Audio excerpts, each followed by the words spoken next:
Live. Hello and welcome to another episode of Reasonable Coding. Tonight we will be building design systems in ReasonML, and here we have Fernando, a good friend working at Klarna doing design systems there. Hello, Fernando. Hello, thank you for having me. Anytime. All right, so let's do a quick check. First, let's take a look. This is the wrong browser window.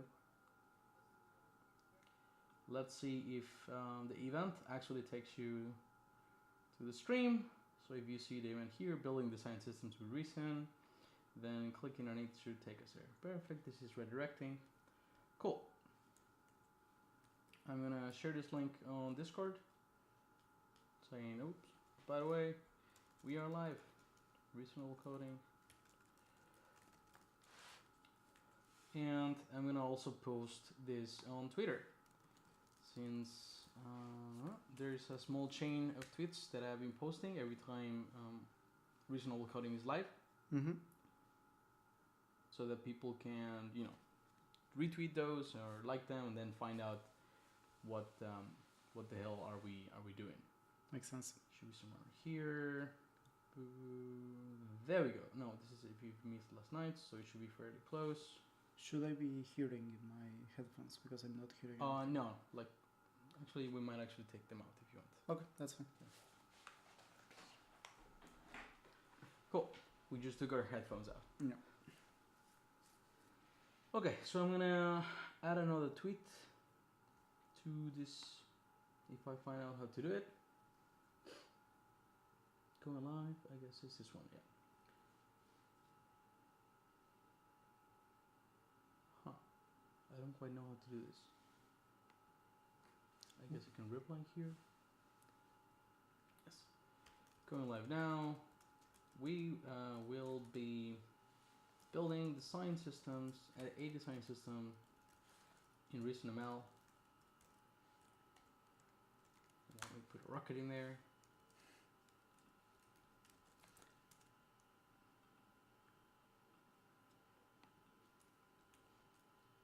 With Fernando Via. There we go. And we put the wizard emoji. Come join and retweet for each. I reckon that at some point I should automate all this and link to the thing. Okay. You're mentioned. Everything seems to be good. Tweet. Cool. Beans. So I guess now we can get properly started. Let's do it. All right. You had a project in mind that you wanted to cover with a redesign and approach that redesign in a systematic way. Yes. Is that correct? That is correct. And the project is the TLDR website? Yes, precisely. Cool. So the website is here, TLDR. I'd rather not open Telegram to send you a link. No worries. So maybe I can share the link in the stream. If you go to Twitch, then I can share you links from there. Sure. I think that So might be should a good I way open the streaming here? This is yeah, if you do that, then we have a common chat to work with. Okay. Sounds good. Does that work? Yes. Cool. Nice. Close this thing over there. Nice. So meta. Yeah. One of the first things that struck me about this website is the hi on the top that is translated to many languages. If you don't know that, the first time it looks like it might say something that confuses you. You might think that it's actually an English word. Like that one looks like a greeting. That one does look as well like a greeting, but Sudo. Yeah.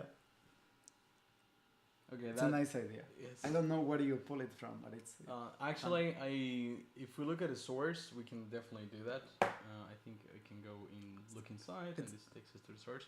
Yeah. There's a single module in the source that has hello JS. It's called. It's just an array. It's simply all of the words that I pulled. All the salutations. Yes. Cool. There's a Klingon one over here. Okay. There's so many. I don't know. I thought it was a fun thing. Yeah, it is. Cool. In the spirit of TLDR trying to cater to everyone or bring manual pages from Unix to everyone, I figured, okay, people are from different places. It makes sense that we have different salutations. Yes. But yeah, so this is a little bit of the website. I actually made this very terrible brand at one point to be able to have something there. Yeah.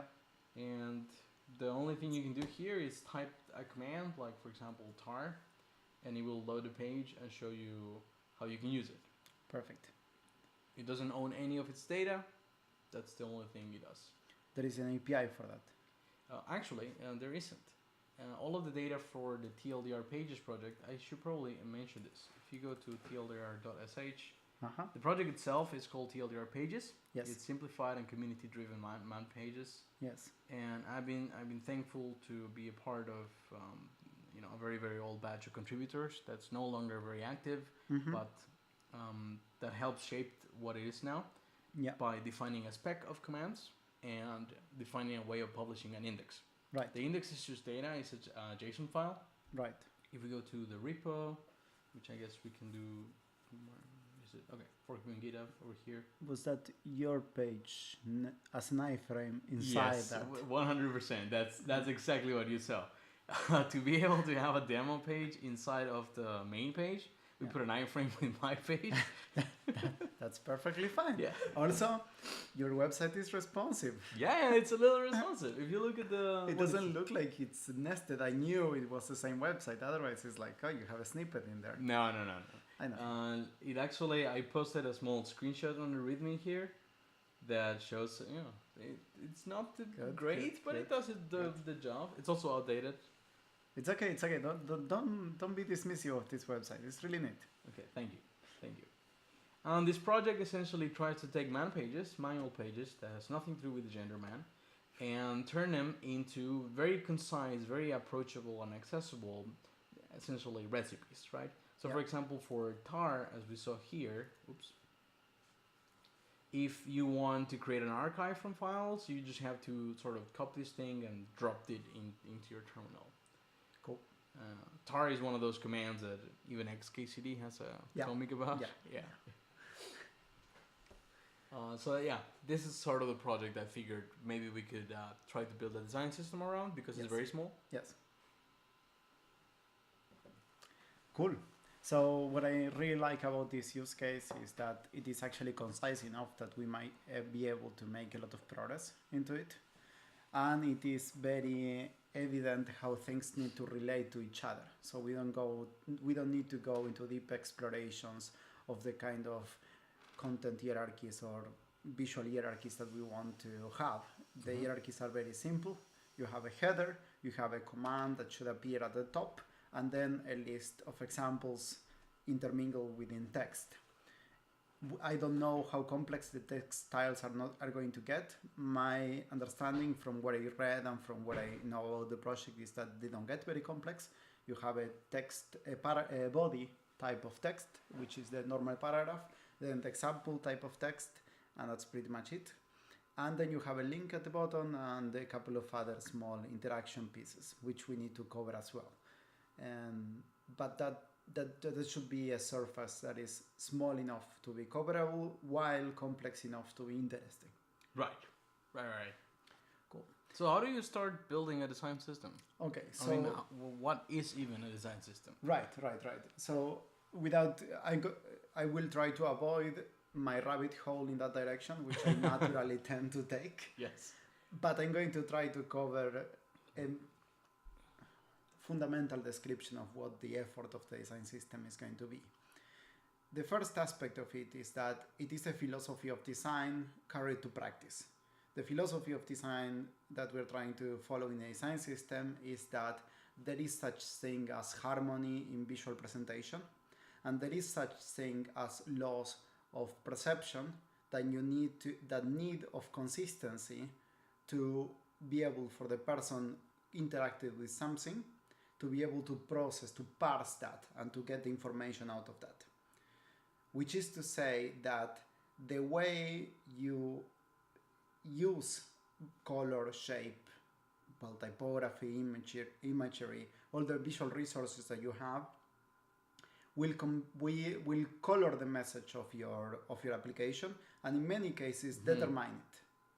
Even if the message of your application is meant to be something, but then if the design which you use to present that, if the design is contradicting your message or obscuring it, it might not be delivered at all. Sounds like a form over substance situation. Well, the philosophical rabbit hole can go very deep, and this is what I will try to avoid, but I want to be very honest, very transparent, forward-coming about the premises under which you're working when you work in a design system. It's important to highlight this because it is not that you need a design system for every design that you do. It's only necessary if you believe that in order for the message to come forward to the user properly, you need to follow a certain set of rules of coherence, of consistency, of hierarchy in your presentation. So the design system is to set the rules for the visual hierarchies. So for example, for the fonts, the colors, the sizes of the text that you are going to use. I guess positioning and spacing between things goes in there as well. And the difference between what is used to be called a style sheet, or simply, well, you can call it a style sheet, which is essentially to say what types of typography are you going to use, what sizes, what font weights.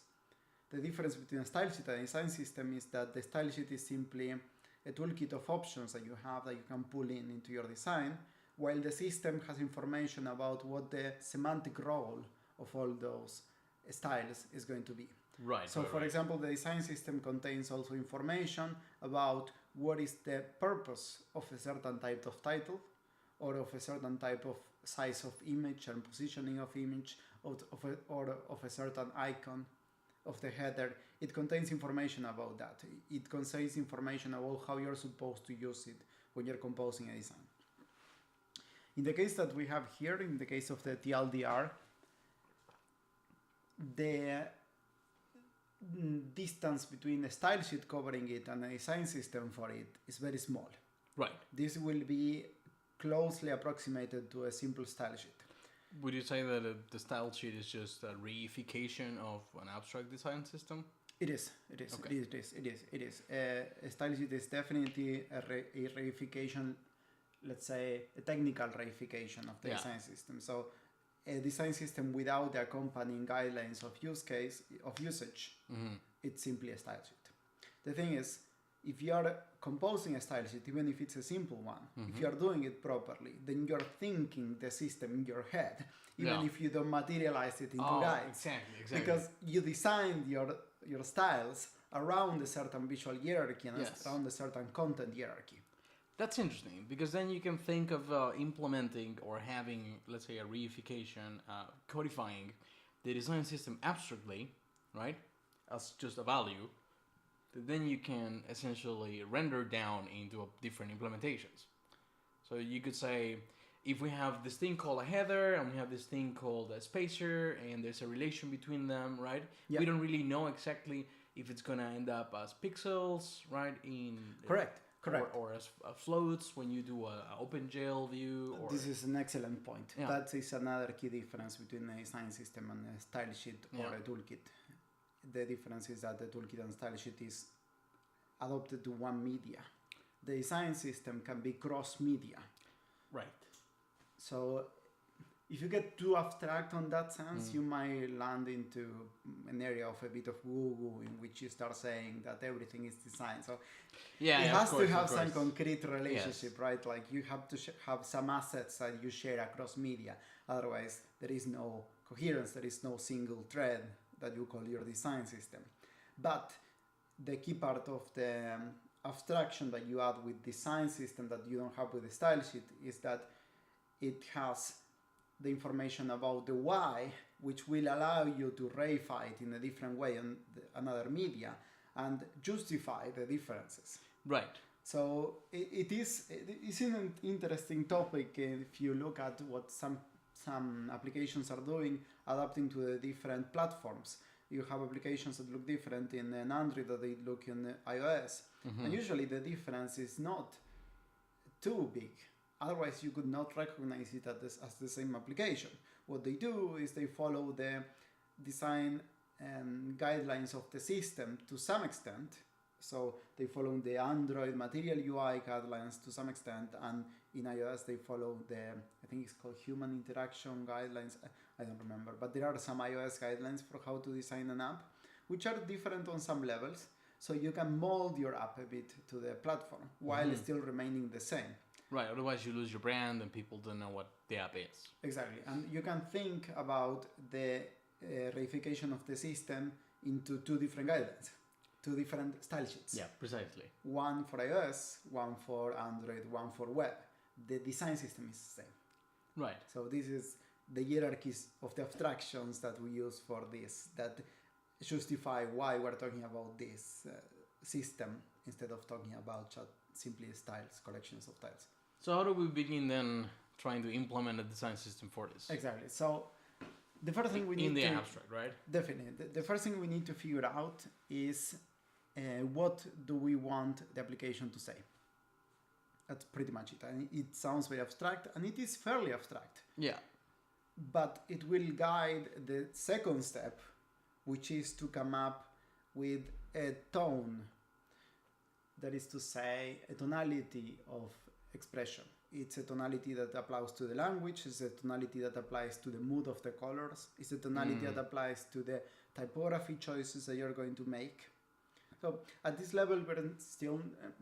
mind you that design system is an umbrella term that covers many aspects of design that are traditional. So what I'm mentioning right now is not specific to design systems, it's just a prerequisite for them, which is really building a brand.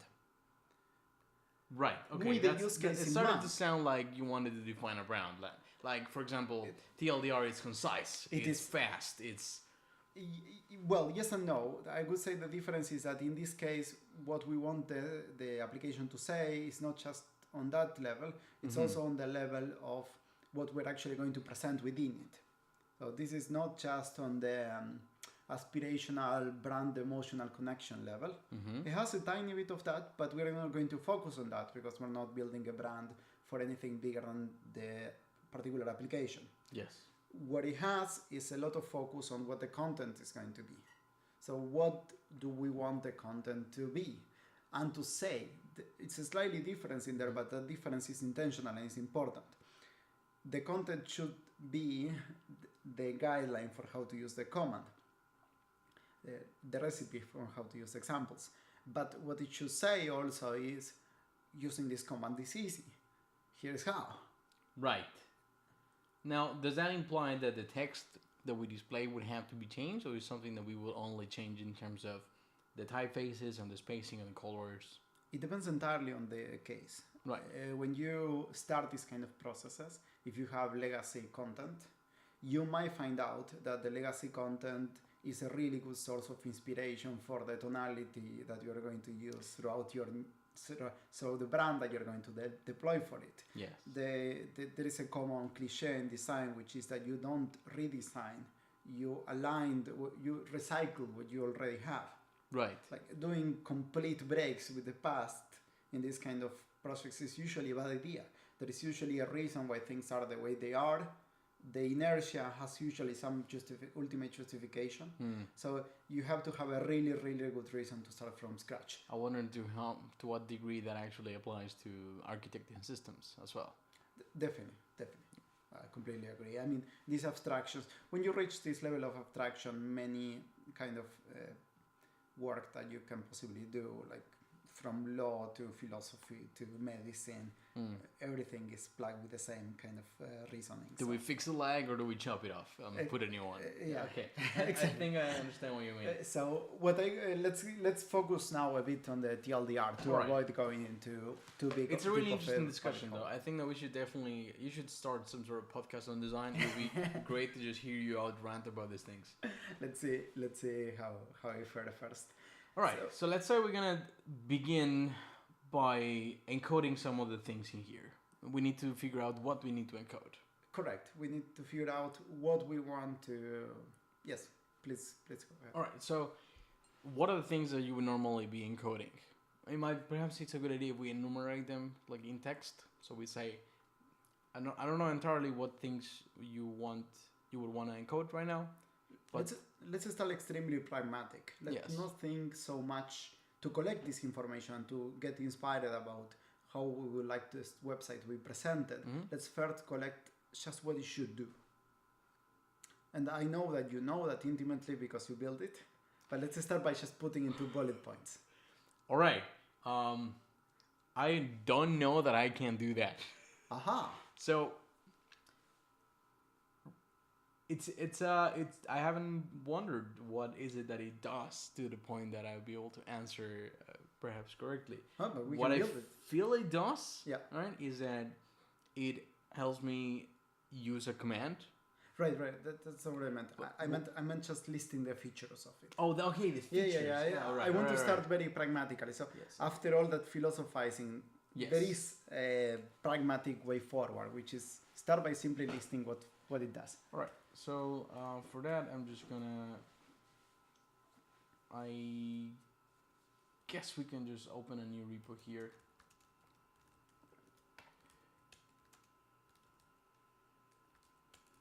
And just saying notes. Cool. Okay. So I'm gonna make this bigger. What does it do? Yeah. What does it do? So One. Yeah. It lets you search for commands. right. So let's try to concretize it as much as possible. Okay. It has a search bar Yes. that when you type Yes. gives you the command. Okay. Should we write that down? Yes, because there is a difference, for example, if the search bar gives you the command back or a list of commands of which That Wants to matches. use. Okay. It has a search bar. Yeah. That if it that's let's say it does search for a command. If it has a match, it shows you the page. mm-hmm. If it doesn't have a match, it shows you a not found page.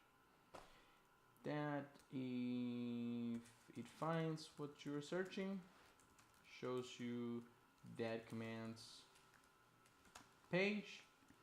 Else, it shows you a not found page. Cool. What else does he have?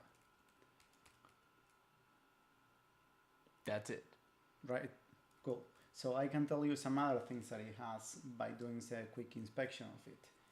It has a hello page. Okay. It has It has a home homepage that changes the welcome text language Right. Upon refresh. So here's the first question. It comes right away. Yes. Should it do these two things? Or should it do only one? So the one thing that it has to do is Yeah. this one. The Right. other one is completely, let's say, ornamental. Right. So what do we say to ornamental things? No. Thank you. Sorry, that is definitely a philosophical decision. That's and fine, this that's is fine. why I had the talk before. Because if you believe on the hierarchy of the presentation will guide the user towards a certain behavior, then Yes. you need to really strip anything unnecessary. Yeah, I definitely think that is nice. Cool. I'm not suggesting that we go for the Google pattern, by the way, because this is what everybody does and it's not. What do you mean the Google pattern? The Google pattern is you land into the TLDR website and the only thing you see is a search bar. Actually, that's sort of what I was thinking for. Yeah, it's fine, but it does not have to be visually identical to No, Google, no, because this is what absolutely. people do, and it's actually a bit annoying. Yes. Because you really feel that you're in Google, but you're not really in Google, so you're very confused. It's an Yes. uncanny valley. Right. Right. Yeah, cool. So there we go. So it has a search bar that if it finds what you're searching, shows you the command page, also it shows you the no found page. This means that you have three central screens. You have a screen that is an empty search bar. Yes. So we have screens, we have Yeah. one empty search bar. Yeah. Two, we have command found, Right. command page, Exactly. and Command then page. command not found. I guess I could say command page. Yes, command page, I think. So I have a question here. Is it the right? So when you search the command, you don't get suggestions, do you? No, right now, no. That's fine. That's fine. I'm not saying that we should. This is not. It's been an issue for like 4 years, but it's not going to happen. This is not a product design Yes. session. We're designing over what we actually have. Cool. So this is all we need to cover, all the spectrum that we need to cover. Cool. So the next step is then to say what do you want people to feel when they're doing this? And I don't mean it in a very, how you call it, abstract emotional way. I mean in a sense of, should it feel like a development application? Should it feel like a completely neutral, white level, abstract experience, like a very normal experience, like something that you don't think about? And I can give you an example. If you look at the styles of Wikipedia or of GitHub, the README of GitHub, it doesn't look like it's designed. Right. And that's on purpose. That's totally on purpose. They made it so that it gets out of the way. This is usually a good decision. This is usually the good choice. That's why I'm mentioning it. Mm-hmm. But it doesn't have to be that. It's just that I want to highlight that here is when you take one of those other pivotal decisions that usually get ignored, that you need to make them explicit during this process. Right. Which is, do you want your application to feel a certain way? And if so, what way? So right now, I think TLDR should feel like a development tool. Cool. That gets out of the way. Cool. And the development tool part, yes. Do you want to highlight it in a specific way or just completely out of the way? Visually, I don't know. I'm not suggesting a specific resource. I mean that if it should be clear that it's oriented at developers or if it's just completely neutral. Okay, in that case, I would say neutral is good. It's better. Cool. That's good. That's good. I can. Like I if can you try are to not a explain. developer, I guess by developer I mean someone that's using a computer in a terminal, which might not be per se a developer. So anyone that just lands in here and has a command in their head that they want to type to find more about, they should be able to just do it. Yeah. So two things about this. First is obviously there are no right or wrong answers. That's a cliche, but it's true. And the other thing is that I asked the question in the abstract because the consequences can be very varied. I don't want to say, for example, that if you wanted developer-ish, it will actually mean black with green monospace. No, of course, yeah. Which is not neutral at all, obviously. But this is what I mean. So now that we know it should be neutral, we can choose a neutral path. Perfect. Okay. So how do you write down that what we just chose is neutral? You can say that the tone of the application, like I forgot the technical term, is something like mood, is something like emotional expression, is something like the personality of the application. Okay, so mood, tonality, expression. Yeah, it's neutral and it's functional. Functional application. Yeah, and it should stand out of the way. That is a good way of putting it. So what that means is that we're probably going to take many decisions which are absolutely standard in the web. Yeah. Because that's the best way to get out of the way. Rely on familiarity. Precisely. Cool. Okay, so we have actually a lot of good starting points. We know already, we have an intuition, or we can have an intuition of what the palette of colors is going to be like. We know right away that we're not going to have a lot of strong colors. We're going to have a very monochromatic palette because anything else has a lot of expression. Yes. We also know that we are not going to have a lot of grays because otherwise it gets not very functional, it's not very crisp. It diminishes the... So we need something with a strong contrast. Exactly. Something, because contrast is usable. Contrast is very easy to interact with. You don't have to think a lot. It doesn't strain your cognition, essentially. And the maximum contrast you can have is white and black, which is obviously the standard in most places. Okay. And we also know that very likely it's going to just have a white background with black text because that's the most standard you can possibly get. Yeah. But mind you that if you don't know that you're taking these decisions for this reason, then it might not be obvious that, oh, this is what they're doing. Exactly. It might be like, oh, why didn't they throw more color at it? This is boring. Exactly. And you might also not know how to revert those decisions if you wanted to. Yeah, exactly. And this is really useful. Like now, I think I'll be appreciating a lot more the websites that I'm browsing and using. Yeah. Like, oh, maybe this is for a reason. What's the reason for doing it in that way? Good. Okay, so at the next step we can get a bit more practical still. At this point is where I could open Figma. Figma being the application for doing visual mockups. Perfect. This is because we need to express our imagination of how the 3 screens are going to look like. And usually I could do this in a piece of paper or a whiteboard, and most people would do that way, but I think the best way to do it together and be able to show it is, it could be Sketch or Figma, doesn't really matter. It could even be like Google Drawings, but those are really, really uncomfortable to use.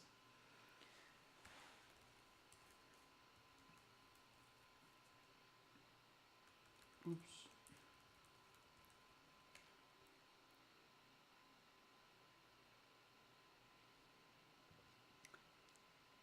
I think we had already some sketches in here. We do have that Stockholm RC organization that we can use to share it. So if you create a file in there, it will be automatically create a new shared project? with me. Like in a team project? If you want so, yeah. Okay. Yeah.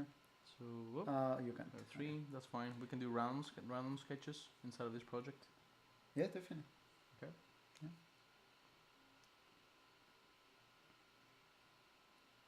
So you should have access to it already. Full disclosure, we've used Figma collaboratively before. Yeah. Cool. And it's not endorsed by but it's a great tool, so they should pay us. No. We can reach out. Hey, here's a link of a video. We're using your product. Yes, we want money. Or a free trial. That free trial would be nice. It is actually free for just use. Okay, anyway, let's Yes. So let's put a couple of artboards here of all the screens that we're going to have. This is not going to be even meant to be high quality design. This is literally just a mock-up. How you call it, a wireframe. That's what it's going to be. Is there any way to hide some of these things here, or? I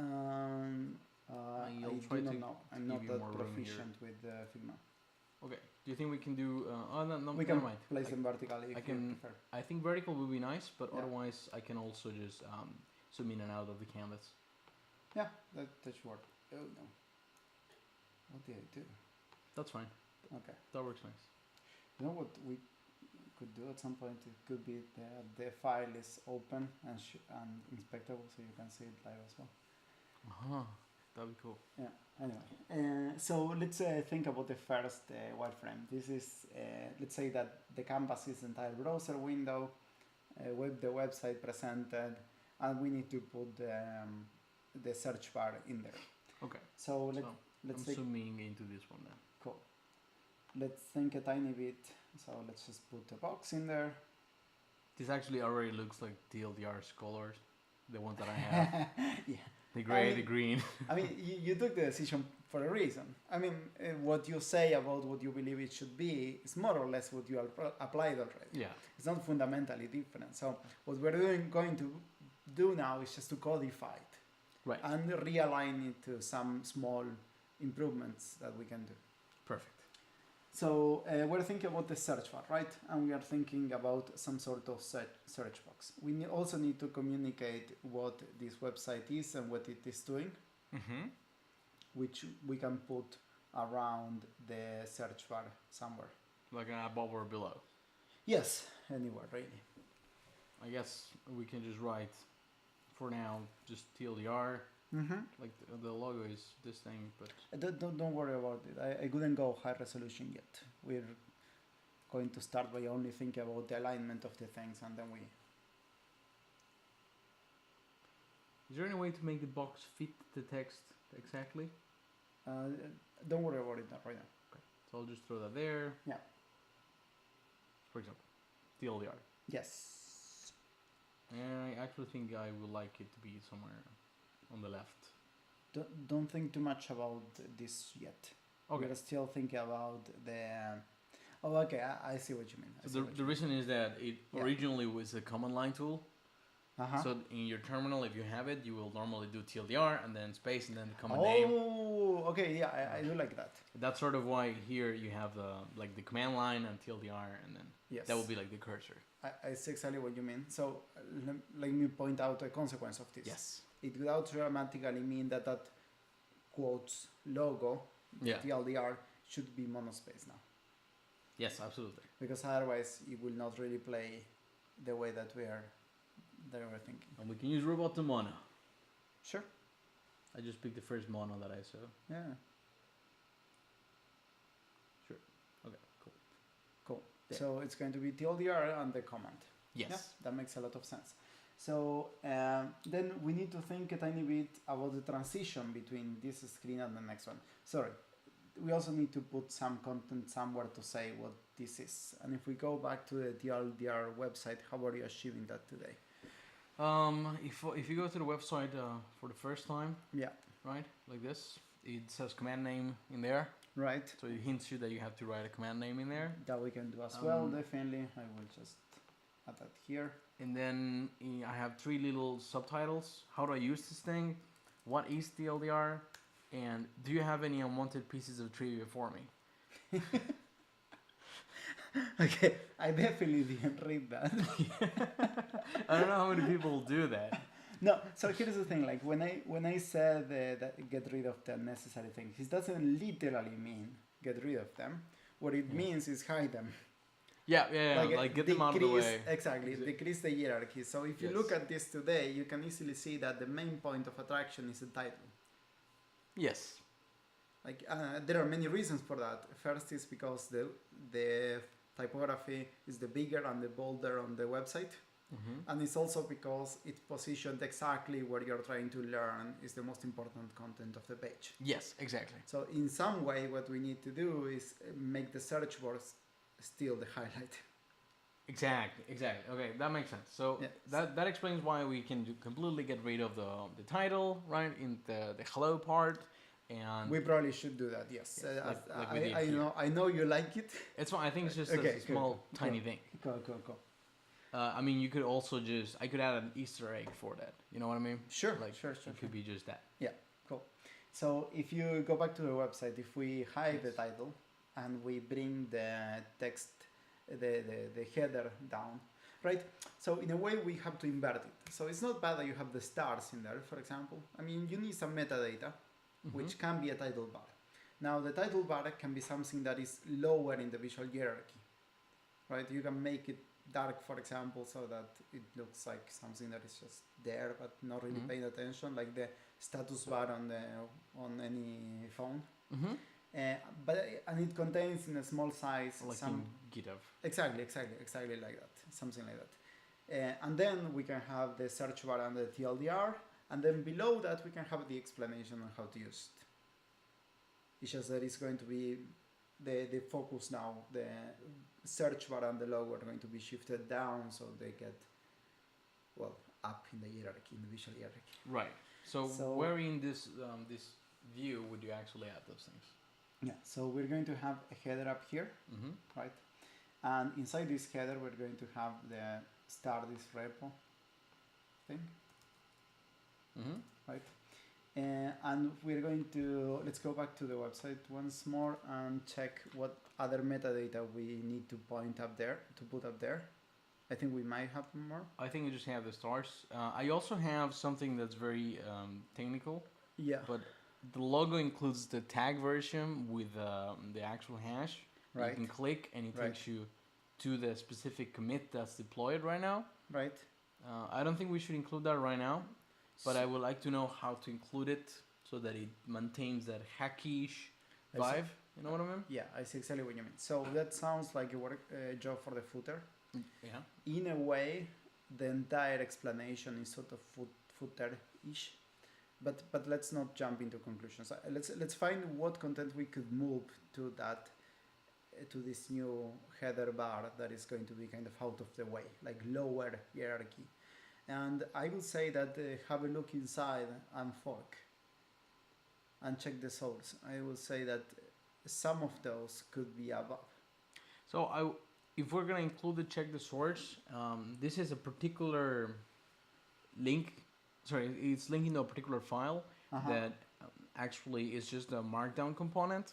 Right. That it's a component that lets you put markdown and renders it out as HTML. Right. Okay. This we can definitely drop because that component is not necessarily going to be alive as it is right now. It might not even exist in the version that I'm working on. So okay, that's important.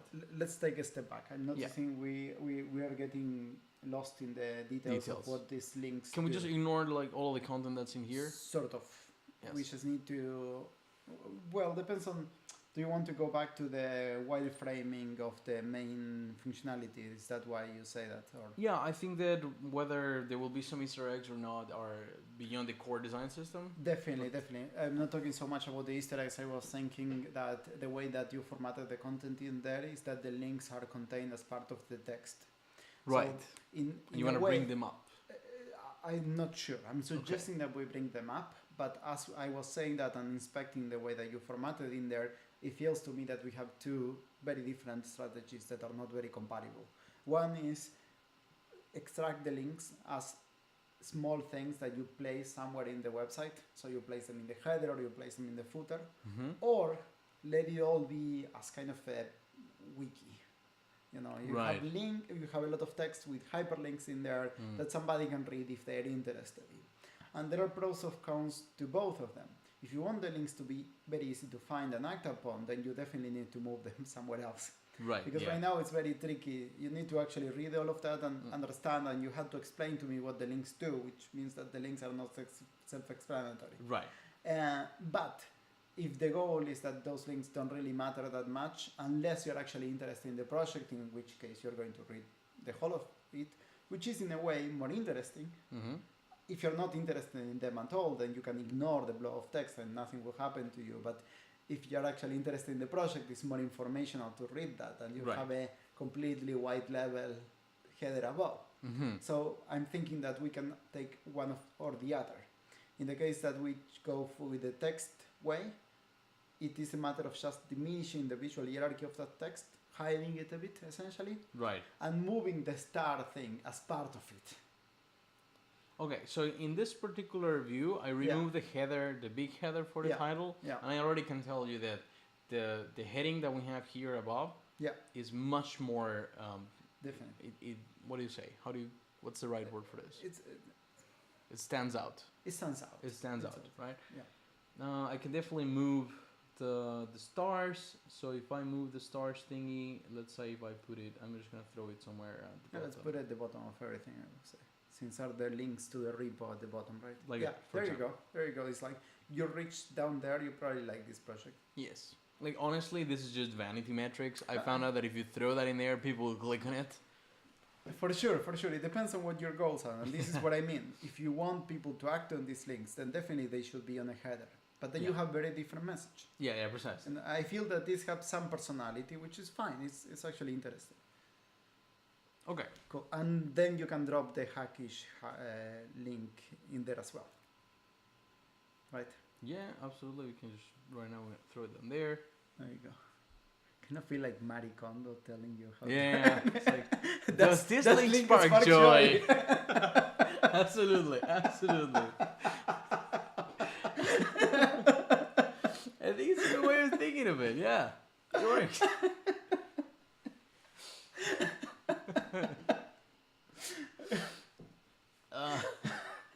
Okay. We need more memes. Good. Okay, so yeah, this looks like a good approach. I really like it. Okay.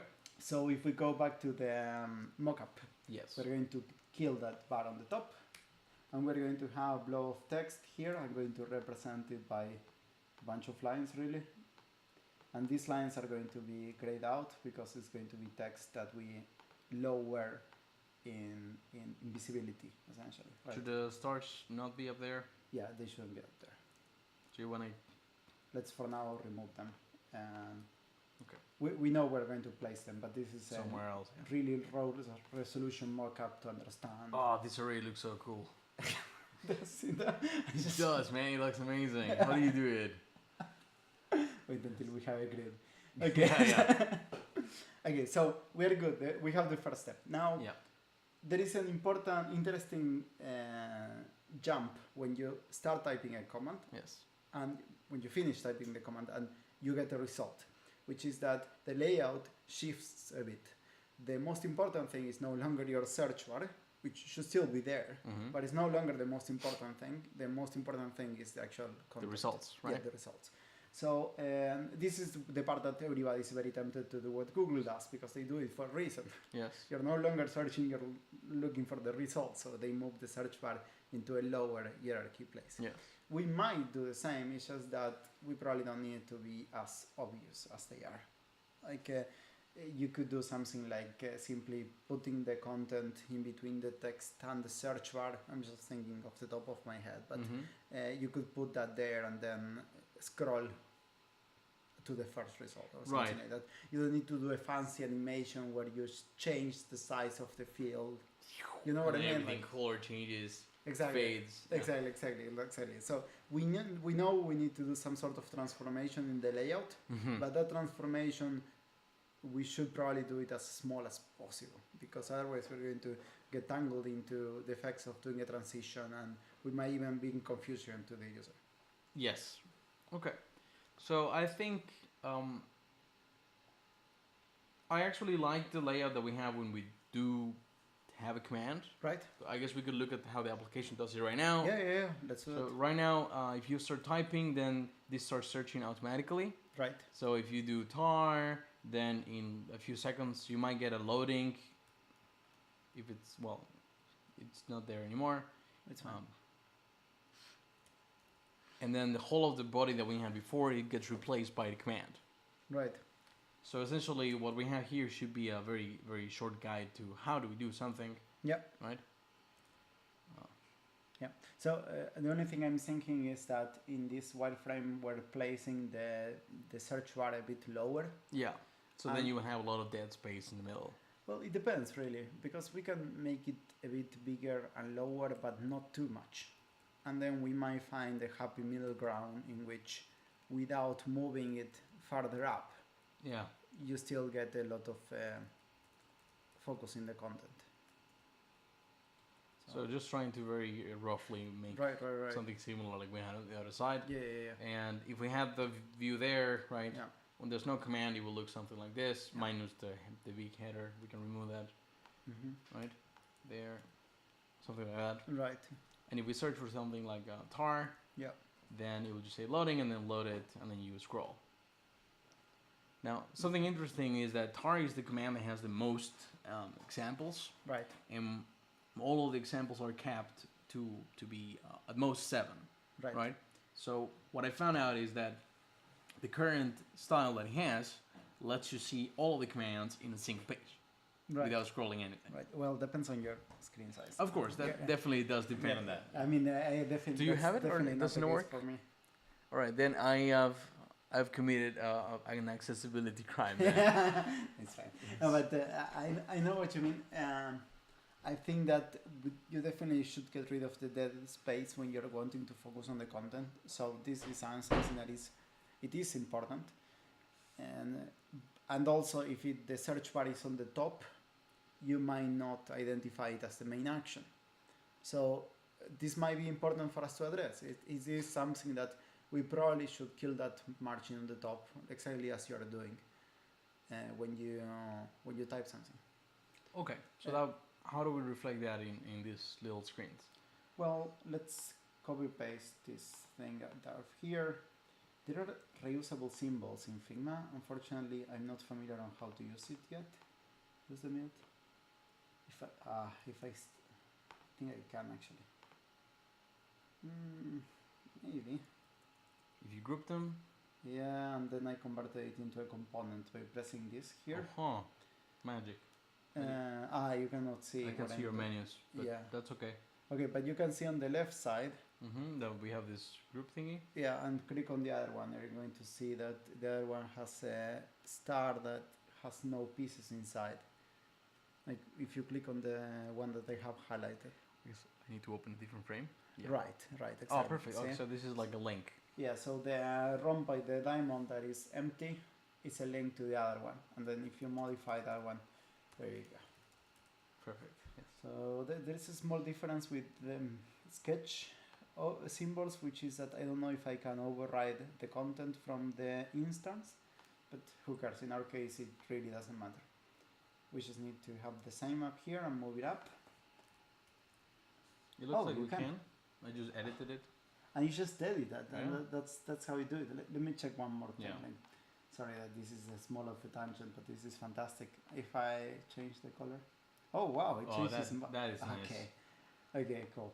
Okay. Okay. Anyway, so now we have this placed up, and then we simply need also content, kind of what we have here. Right. I guess it will be the same thing. Perhaps we can Where is this structure the content to reflect a little bit more what the content will be like. Yes, I was thinking something like that. There you go. The only difference is that, I was thinking something like this. So essentially we placed some text there. Right now we don't care too much. Oh, right. Here is an interesting thing. We don't need to say what the command is. It's already on the search bar. True. So That's true. What we need to do for sure is to change the visual hierarchy by relegating the search bar more into a corner. And we also need to make the textual content more prominent.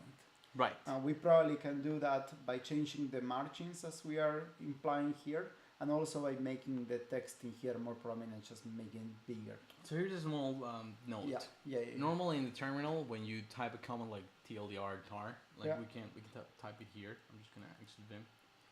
TLDR tar, right? Making it smaller. Yeah. You don't actually have any margin between all of the examples, right, and the word TLDR. Correct. Which is, we seem to be aligning the text that we have to the search box here. In this case, it seems which kind of, I don't know if it has any relevance, but in my head I would expect when I call this command to have results that begin at the same line of, my at the left side of my terminal. So is that a relevant stylistic decision, or is something that? So that is completely arguable. It's completely arguable one way or another. I can try to make a case for why I was aligning it there, which was completely intuitive. I was not taking that decision very rationally, but I can say what prompted me to do that, which is that this way the command works as a title for the content. I think that makes sense. Yeah. And also it allows you to center it, the text. Does it though? Okay. That is why you can see that there is an implied line here. Yeah, there's a column essentially. Right, essentially, yes, exactly. So we have two different columns. So there is an implied relegation of the TLDR logo to a sidebar. This is what happens. Yeah. So there is a sidebar implied. That's here. great. If you don't actually make it a visually horizontal navigation bar, Exactly. all of a sudden when you have the content, you get this vertical navigation bar. Yes. By the space that the content uses. Yes, and okay. I didn't realize that I was doing that. But okay, that's cool. Yeah. Because then you can put some more links that are aligned to the same thing at the bottom. You can absolutely do that. Yeah, you can absolutely that might look nice. Yes. Okay. This is something that we might take. Yeah. But we can right decide now. later. But we know that structurally we're going to go for this. It might just be that we kill that implied sidebar, or we don't. Right. Exactly. How it works. So. Finally, we have the not found page, and in a way the not found page, being as it is a negative result, should not have a lot of prominence. In my mind, it will be a prompt to modify what you already typed. So if you think about the change in layout that we do for the content page, that could be given the not found message too much hierarchy, right. in my point of view. I would rather focus on showing inside the field that this command is not found. Right. without changing the hierarchy. I think that I wouldn't yeah. want to change the hierarchy either. Yeah. Like what we currently have right here is that if I Yeah. type taro, which is a word for can in Spanish, like a tin Yeah, can. right, you're right. Taro. I Yeah. haven't used the word in ages. Yeah, me neither. It has all the sayings, right, that says, we looked and looked, but it's nowhere, and blah, blah, blah. But that's, that's decorative. What we Right. really want to say is command not found. That's that's why the title is so bold on it. So perhaps here, what we could do is just use the same screen that we had at the beginning, and we just simply change this little text and say, hey, we couldn't find the command. So you type, Right. and it just says that this is not a valid command. Right. Try something else. Right. If because of my customs or practices, I would also turn the field red or something. Yeah, like that. absolutely. But- Like, damn. Yeah. Make you shake and make a sound. no. No. And blink it. We said neutral. I'm gonna get some water. It's going to be black and white. It's going to be Helvetica. Helvetica. Okay. Period. Can I get some water? Yeah, please. Okay, quick water break.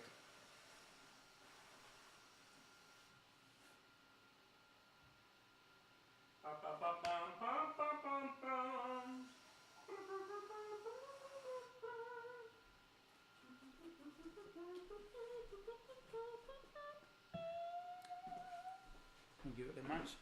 Glasses of water and computers don't go well together. Hopefully we won't mess anything up. Okay, let's see if there's anyone watching. Actually, it would be nice to hear from them. Yeah, there's people saying, oh, there's someone that has a unikernel that says no in many languages. Oh, this is brilliant. Can I see that? Yeah, absolutely. Drup is a very prominent OCaml user. Thank you for all the work you do for OCaml and the community. He seems to have a unikernel that when you bootstrap it, it says no. That's perfect. I didn't know this. This is old. This is fairly old. 3 years. I wonder if my code is as old as it is. It should be 3 to 4 years old. So I guess that they have data. There you go. Look at that. Afrikaans, Amharic. Yeah. From the choice of language and seeing that there's Urdu and Uyghur at the end. It's alphabetically ordered, that's why. Okay, I don't think I ordered mine. But it's from 25 to 89, 90. Okay. I guess that we have about the same number of languages. Very, very cool. Thanks, Antonio Monteiro. Hello, Ulrich. How's it going? This too is sparking joy. And there's also Broer Young. Thanks everyone for watching. If you know any designers that you think should be watching this, send them a link or retweet or do whatever you feel like. We should get back to it though. Yep, that's All right. Good. So we were saying then that for the final screen, which is the error screen, Yes. we are error not going to do a layout change from the first one. No. It's going to be just the first one, so we can more or less copy paste the structure of it. Brilliant. We're just going to turn some things red. And change the text to say something in here. So we're essentially going to say that this text says command not found.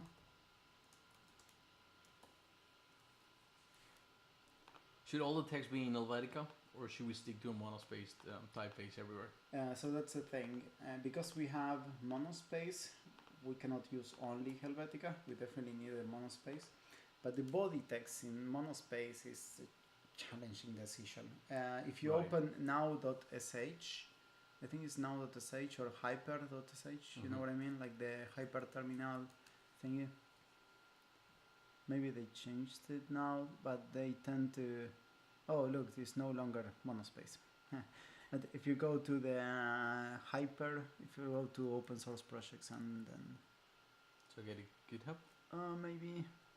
No, this is something So else. Search for hyper-terminal. hyper terminal, yeah. I'm mentioning this one because I think they were actually fairly effective at using it, but it's very challenging to do so. And it's not even. Look, it's Helvetica, or certainly not monospace. All right. It used to be a long time ago, and they moved away. So Yeah. That's the answer. This was the only example that I knew that was like effective monospace. Might not be that effective at all. Yeah, might not be not effective at all. So you still have examples of code intermingled between there. And I'm Yes. guessing that the source of your content is Markdown. Yes. So then you have the code blocks, and on those we definitely are going to Brace put it. monospace, and we're also going to put some sort of opposite contrast, right? Right, Should so- be dark background of some sort and then clear text. Good. Right now I'm using Source Code Pro, falling back to Core New for it. Good. Okay, so we are happy with the layout. Going back. What Yeah, do- what say you? I think this is great. We can start figuring out what are the things that we need to codify as a design system. Exactly. That is exactly the next step. So let's start with the visual elements that we have immediately here. Yeah, that's a good idea to list them because we're going to extract from the Figma, but we should list them somewhere else. So I'm just gonna do, let's say. The notes is fine. It's just more notes. Okay. It's nothing too formal, really. It's Oh my god! Did I just? just a No, wait, method, I just have it in the buffer. There you the buffer. Okay. go. Those things. All right. The, So we have components, I guess, or what are these things that we're gonna be listing down? we are going to list the components. Components. We have the title, Mm-hmm. by that I mean the main title, which you could call the logo as well. So main title, logo. Okay. So I Mind you, guess- these names are completely invented. We're not. It's not that you have to follow a way of calling these things. So Cool. it's entirely based on conventions. So that could be the TLDR thing. Then we also have the field, What do you mean by field? the search field. Okay. So search Right. field. Yeah, good point. And we also have lower hierarchy text. We can call it the detail text.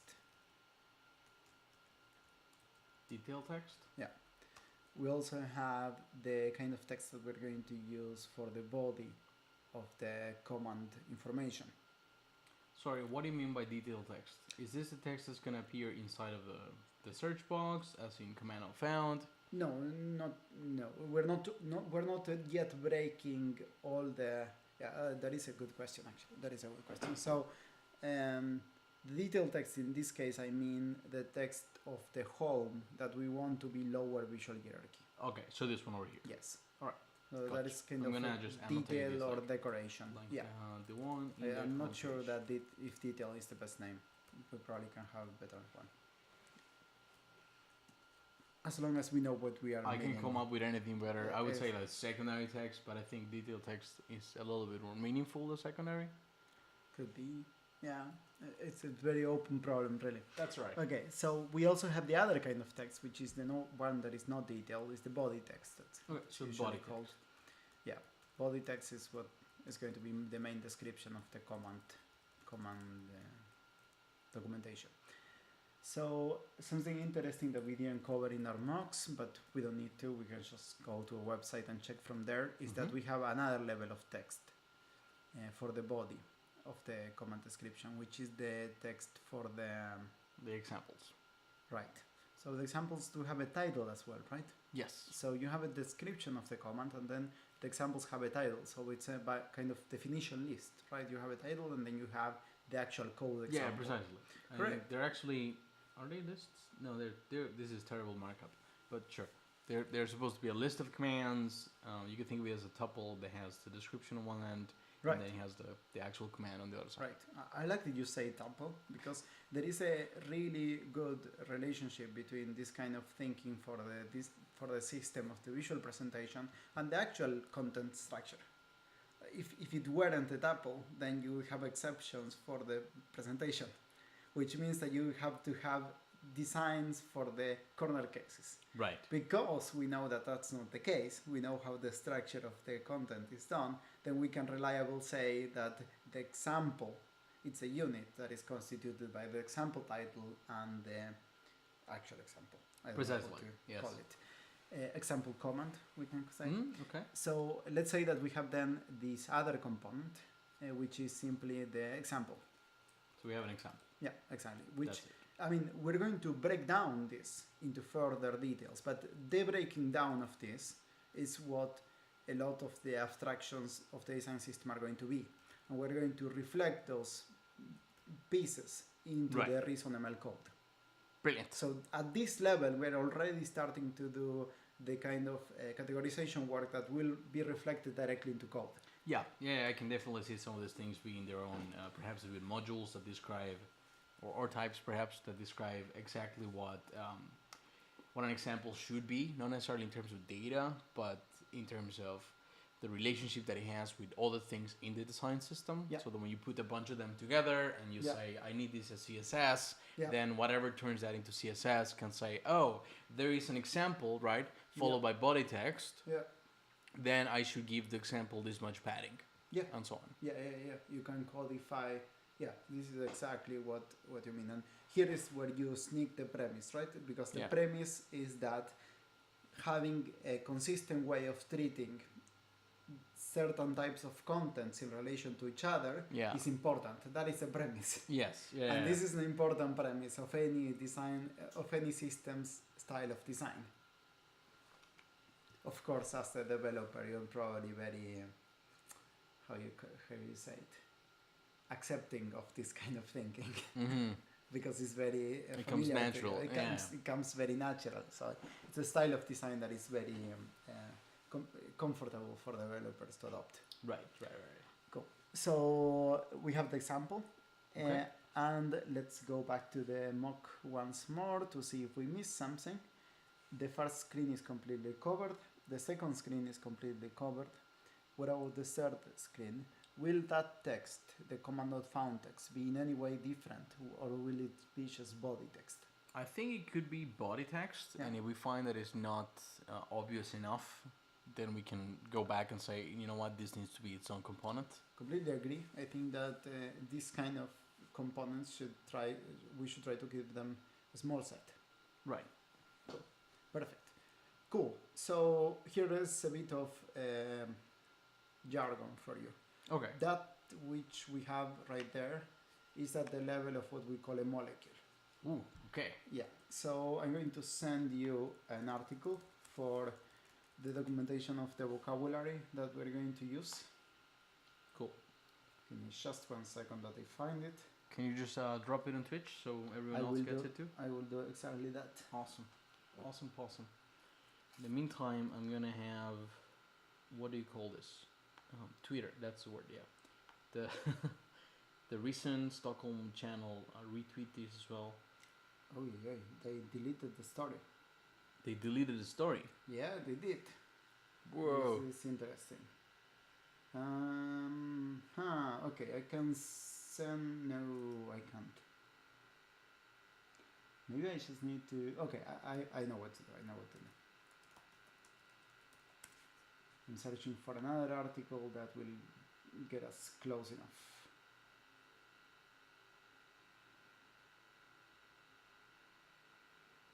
Yep, this will do. So the link I'm posting is something called Atomic Design. This actually might even be the first post about the topic. What? It's not secure? So if you scroll a bit down, there's a stop right there. So this is a vocabulary. This is the enunciation of a vocabulary, unified vocabulary essentially, to refer to the levels, to the several levels of detail that you have in your design system. So you have definitions that refer to the atomic level, which are individual visual components that don't have anything inside. They are simple. They're elementary. Those are called atoms. I guess the analogy would be from visual detail to a level of abstraction. Yeah, it's a bit tricky because you could argue that the simplest are the most abstract. Okay, interesting. I think that the vocabulary is very good at illustrating what it tries to convey. We can go through it. It's fine. Let's try to go through that. So essentially, if you have a piece of component that is absolutely indivisible, then it's an atom. And My experience is that you have to be fairly strict about this. So, for example, you might think that a title with an icon is an atom.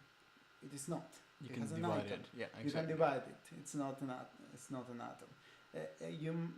A title might be an atom. It depends actually, because it might have layout constraints. And if it has layout constraints, it's no longer an atom because you are encoding extra information. So a text style for a title, that is an atom. A color for a background, that is an atom. A background style, that is an atom. So it's in a way, it's very abstract. This is what I mean. Right. What I want to highlight now, at the point that we are working right now with the main title, search field, detail text, and body text, is that we're working at the molecule level. So all these things are actually divisible. You can extract a lot of atoms from them and then reuse some atoms across them and so on. Exactly.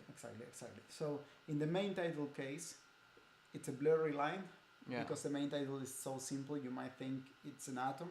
Mm-hmm. For convenience, we treat it as a molecule.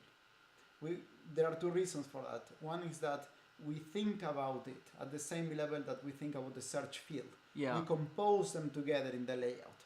But there is another reason, which is that the main title actually has layout. I was thinking that it has layers. Exactly. So that so applies. That applies to the main title. It applies also to the body text that we're going to put as the description of the command. Right. Because it has some margins with relationship to the element above, which is going to be the search field. So if we were to list down some of the atoms that you think we have right now. Excellent, because that is their correct next step. The next step is to actually break down this into all the atoms. Why? Because all those atoms are going to be also entities in our system reflected in ReasonML. Right, exactly. We can go ahead. So you have the text style for the main title. That is an atom. Should we do main title text style? Yeah. Okay, main title text style. Right, so this particular atom may be reused across different molecules. In this one, it just happens to be attached only to the main title. Correct, and that is the exactly right way to think about it. Because if you think about atoms as something that is reuse, you might think, but this is not actually reuse. Well, it doesn't matter. Hierarchically, it's in the category that could be reused by other molecules. Precisely. So let's go to a search field. You have three components in a search field. Yes. If it's a simple one. You have the text style of the search field. You have the background of the search field, which is the background color, and depends on how you think about it. It might include things like the border radius, of if you have any kind of gradient and so on. Fortunately, in our case, it's going to be extremely simple, so it's just the background color. So we just say background color. Let's just say background, actually. Okay, background. And you have the border for the search field. See how detailed analysis this is. Can I ask you something? Yeah. You can think of the border as being part of the background. You can do that. That's fine. I was about to mention about the shape of the field. Right. Like we assume that it's a square, but if you'd say, "Oh, my field will be a circle," then the border will be related to the shape. Yeah. So you're absolutely right. Okay. What happens here is that the limit that you're going to put between what constitutes an atom and how much you're going to break it down has to be a pragmatic limit related to the actual use cases of your design system. Yeah, exactly. So in our case, we don't need to go into that just because we will have a square field and that's it. But if you were to have different shapes for the field, then you might want to have a different approach for how to treat this level. So, you know what I find interesting? Yeah. Like we just make in Figma, one of these things be a component, right? And it feels like if part of a molecule can be replaced by something else, then it's likely that you want it to be a component so you can replace it across the board. Yes. So if the shape of the field was changing depending on different fields, then likely the shape itself will be an atom, or rather a molecule composed by a few things. So is there a relation between the components in Figma or Sketch, like symbols in Sketch, and what constitutes a molecule or an atom? Yes and no. So the problem is if you go back to the Bradford's article about the hierarchies, Yes, this one. yes, that one. So there is a level at which you really cannot further divide even if you try, which is a very specific value. If you say the color blue, Yes. you cannot divide the color blue further down. Could you divide it into the components of the color, like HSL or? Sure. I don't know if it's practical, but Yeah, okay, and, but that is a philosophical rabbit hole. Okay. I mean that you can treat it as an opaque value, right? But if you combine several values, then you can still divide it into those values. So, for example, a background might have a shape and a color, might. Right. Or it might only have a shape. It depends on the constraints of your system. Yeah, and there is a relationship between types that are abstract and types that you can construct and deconstruct there. So if you treat the color, right, as something abstract that you can get information from by yourself, then it clearly is an atom. But Exactly. a molecule might be something you can put together and take apart. Yes. Okay. But coming back to the relationship with the symbols or components in Firma or Sketch, the relationship is so that you cannot represent with a component or a symbol something so elementary in Sketch or Figma. You cannot represent just a color. That is just a color. It's part of a palette. And mind you, you can represent it as a palette, but not as a component. So you can realize that when you're talking about values, you're talking about a different element in the hierarchy. Yes. And actually, what we did in our design system is to add a level to the hierarchy. We call it a particle. A particle is a fancy way of saying a value. So atoms could be broken apart, but not visually, just into their values. Right. Okay, and that makes perfect sense. An atom is a type, right? You can think it as a type. But it's a type that it needs to be a product type, that is a record. It's a type with many fields inside. It's like an protons object and in neutrons JavaScript. and electrons. Exactly, and the particles are the values that those properties can take.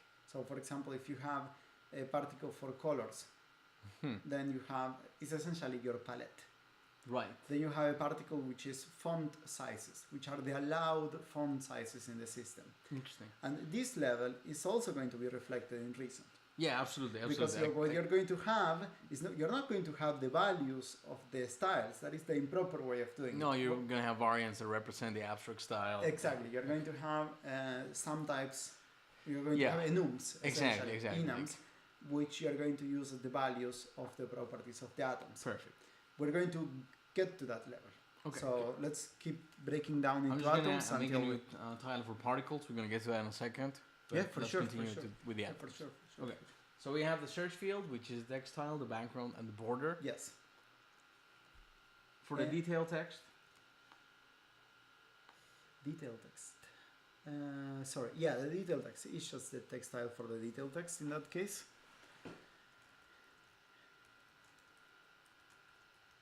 There is something that will sneak in there, which is that the detail texts have some spacings.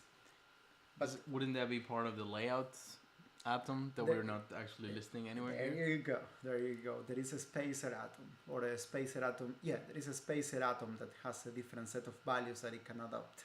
Right, okay. So which we're going to use for layout. Yes, correct. Multiple atoms. Yeah, usually these atoms are configurable. So you can have a search field, which has a text style that can take a property, let's say, like can take an argument. Yeah. So it depends a bit on the implementation. You can make these atoms into functions. I mean, if they are components, they are functions. Yeah. So you can parameterize them. So maybe you don't have more than one spacer. You just have one spacer, and then you have a particle for the horizontal sizes of the spacers. Right, and a particle for the vertical sizes of the spacers. I guess at a type level, that will be a parameter, like a type that is parameterizable by another type. So if we had a type for each one of the spacers, then you could say spacer of type space 32, and then you have a unique type, so you can't really mix spacers that are different sizes, for example. Wow. Yeah, you could do that. No, I'm not saying it's practical. I'm just trying to make I'm the not parallels. sure if it's practical in this case, but you could do that. And the reason why that is interesting is because then you could enforce at the when you're building a set of styles. Yeah. You could enforce that certain options of combinations of particles are not allowed. Precisely. At That's the what I was type going level, at. Yes. which is very beautiful, but it might be very tricky to implement. So let's think about it. But yeah, that's interesting. Okay, so you have the spacers, you have the main title search field detail text, then you have the body text, which is the same as detail text. You have a body text style, and then you have the example, which is broken into two pieces. The first one is the text style for the example.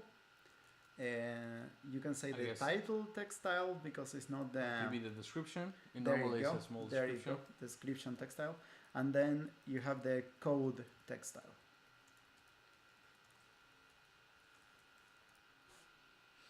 Yeah. And the code also has a background. So we also need example code background. And I guess border. But if it has, it might not have. Right. Okay. I mean, yeah, that's fine. That's fine. Yeah. So we can revisit a bit that when we design it. Yeah. Cool. Okay. So now we could potentially break it into particles. I think we might need to design it first because we need to see what values we're actually going to have. So to illustrate what I mean is we're going to list in a particle, we're going to list the font sizes, right? But can I ask you something there? Yeah, please. We know some categories of particles that we will need. Yeah. Right? We know that we will have essentially text styles, we'll have backgrounds, we will have spacers. Well, yes. Sorry, maybe not spacers per se. We will have borders, right, and so on. Yeah. Would it make sense to define those particles semantically, or would it make sense to define those particles in terms of a particular implementation? These are very, very close to implementation. Okay. Kind of. Because I'm saying if you say the text know. style will be, for example, italics, right? Yeah, or the text no. size will be big. No, you're totally right. No, it's actually semantic. It's actually semantic. Okay. So what we're going to have is in some part of the implementation a function that goes from the semantic to the implementation specific. Yeah. You're right. No. Yeah. And the thing is, like, it's kind of hard to do the completely abstract exercise of coming up with all the particles without having the design for them. Okay. So this is where I could go back to Figma. Let's go back to Figma then. Cool. So let's add a frame right here in the right, and we're going to do that. No, it's not a frame. Can you move the focus a bit to the right so we can see what I'm doing here? So the first thing I'm going to have to do here is that I need a grid. Unfortunately, I am not 100% sure how you do that in Figma. But to do a grid? Yeah. But if you can't, I can do the one manually, and that will take me just 1 minute, so it's perfectly fine. I think you could when you create a new frame, I think the frames actually have a setting for the grid that they use. Wait, too late. I think I managed. Okay.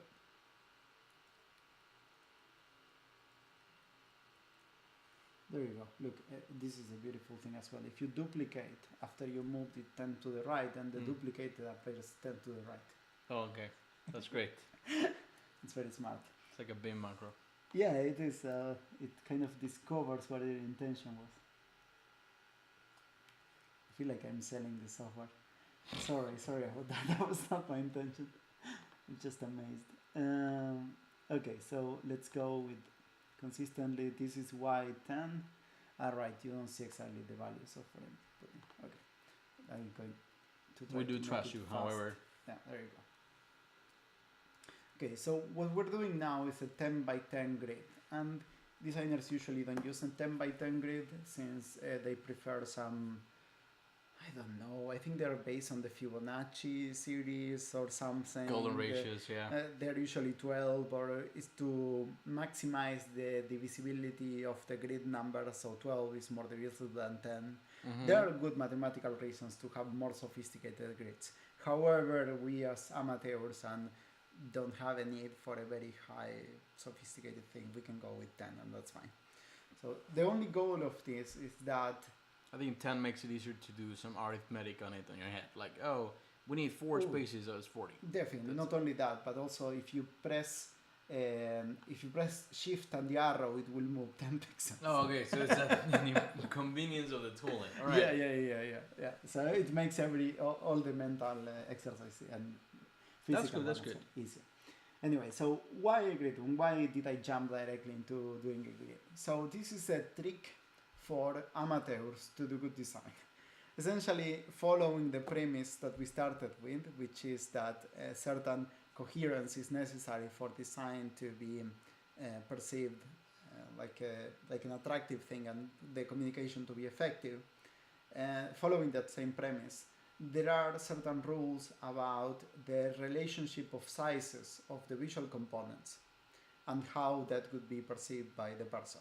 Right. The idea is that if your brain, which is extremely sensitive to proportions, is able to deduce a proportionality out of the boxes, essentially, because your brain will simplify the structures into boxes. It will look at the borders. Yeah. Like the visual system is optimized to find borders between things.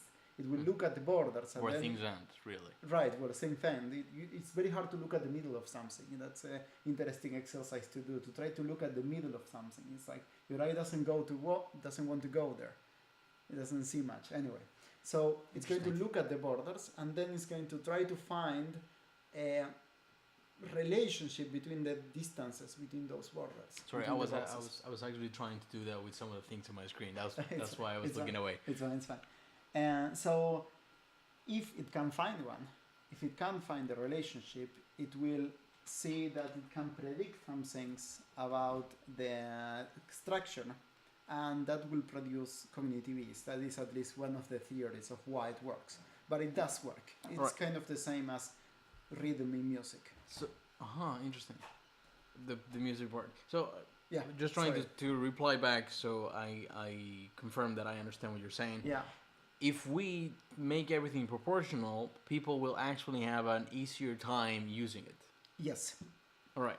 And it will also have an intuitive perception that this is professional.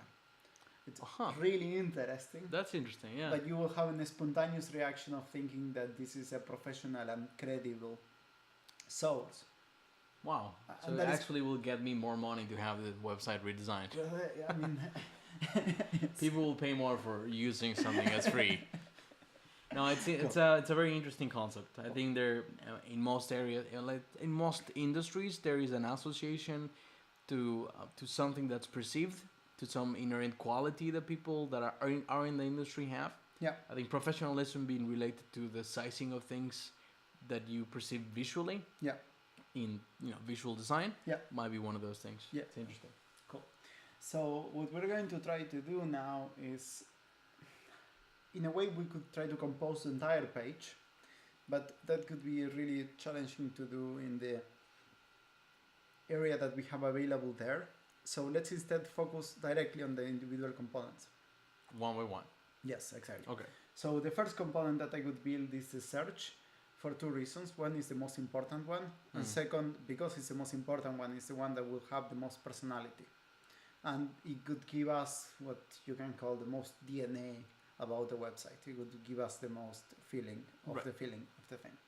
So the grid will kind of get in the way, for which I will highlight it and make it ready to be hidden. Otherwise, it's going to be really hard to visually parse it. Right. Also, I'm going to just by default make it red, so it's very clear that it's not part of the design. So let's make a box for the field. And another advantage of doing this grid is that it will snap to it. So hopefully it's automatically following the proportions right. It is actually not. We can fix that very easily.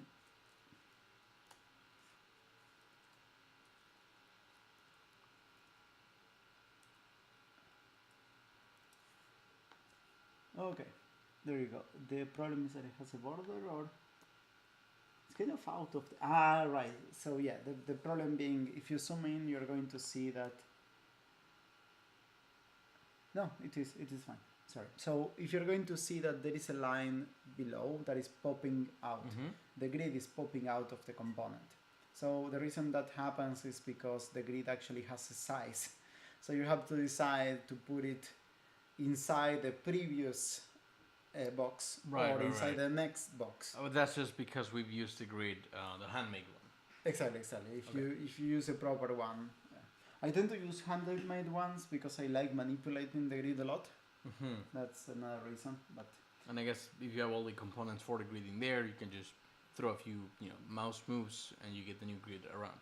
Right. Okay. I mean, not exactly in that sense. It's more like I tend to hide parts of it to see it better. That's right. Gotcha.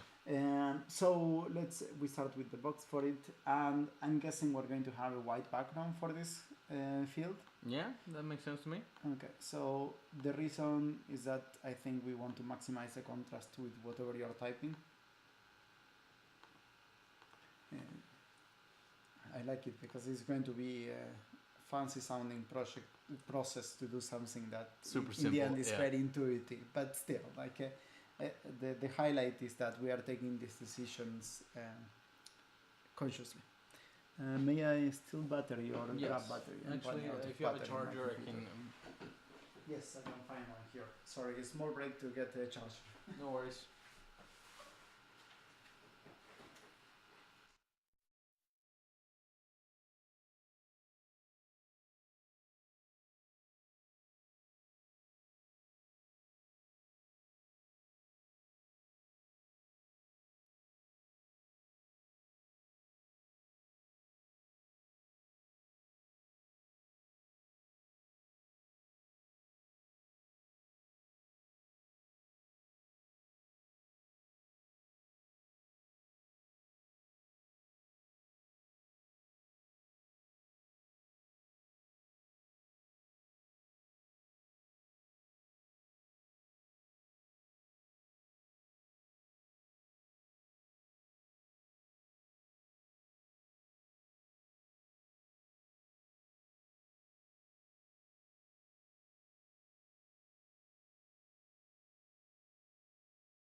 And we're back. Okay, so where were we? We need to put the text in this field, and we need to decide what we're going to do with the border. We can go with just a plain black border, but it might be a bit too aggressive. What do you? I think that we can begin with a black border, and after we see it working, like if we see it with some text, we feel like it can change, then we can change it. Okay. Afterwards, if it's just going to be one of the particles that we're trying to identify, yeah, definitely, then it should be fairly exchangeable. Okay, that is a good point. At this point, we're also trying to find what particles we have, so we don't have to go entirely full in. Okay, got it. So I made it semi-transparent to be able to see the grid again, and I'm going to place the text inside here. I'm not entirely sure how Figma aligns the text that I write here. Okay, so we're going to write tar like that, and we're going to place it more properly. So first, the size should be different. So first, something interesting. What happens if are you in 100% zoom? What zoom level are you? Zoom 183%. Okay, let's go to 100%. So let's keep it in there because we need to bear in mind that this is what it's going to look like, right? This we are designing on actual size. That's why we have a grid. I'm not suggesting that we use a text size. I mean that let's I look it understand. like that too. Otherwise, it might feel like it's much bigger than what we actually Yeah, have. and that might be a problem. So this is something that we could do, and that already looks a bit horrible. So let's keep aligning it. So something we can do is to move that up and then reduce this by the size of the grid, which is, to say, 10 pixels less. And then we have a small alignment problem. Yes. And this is a very typical thing to happen when you're working with a grid, and you might think like, but can I center it? Yes, but then the brain will not find those relationships. It's not anymore. following the grid anymore. Yeah, exactly. So you pay a price for every loosening of the rules that you take as a decision. So what we can do here is to make it more aligned, just make the font bigger. And we can like tweak back and forth until we reach something that we feel is an acceptable compromise. So the thing about making the font bigger here, okay, 1 minute. Okay, how does it look in there? I It don't looks a see bit if tight, it's- right? It looks a bit tight. Yeah, and also Yeah. it's not that big in there, so No. we could definitely get away with 50 in the size and just move this down and keep making the font bigger. Okay, so here is a downside of Figma. In Sketch, the font grows on the baseline, so you don't have to move it up each time you change the size. But well, it can't be perfect. So I think that the bigger the relation that we have between the font and the space Yeah. is making the font to me look quite big for the space that it has. I would expect it to behave just like a text field. So you want the text field to be bigger proportionally to the font. Precisely. Yeah, Yes. that makes I sense. I think that that's definitely something makes that, sense. We can go for a like for example, we have something here on the left, right? Yeah. For a command. Yeah. And when I was looking at it, to me it made some sense, right? Yeah. Like the text is just a tiny thing here that you type in there. right. It doesn't have to be too Right. big. Right. So here is one thing though. Yes. And this text field is going to double as our title when we go into the command page mode. Now that makes perfect sense. Yeah, Yeah. you mentioned that already. Yes. This is why I want the hierarchy to be slightly bigger than the other one. Okay. Cool. Cool. Okay. What do you think about starting with that? Cool. So what do we have there What do we have here? Oh, right. We have, in terms of particles? in terms of particles, let's break down by atom. Okay. Not exactly. No, sorry. I made a mistake there.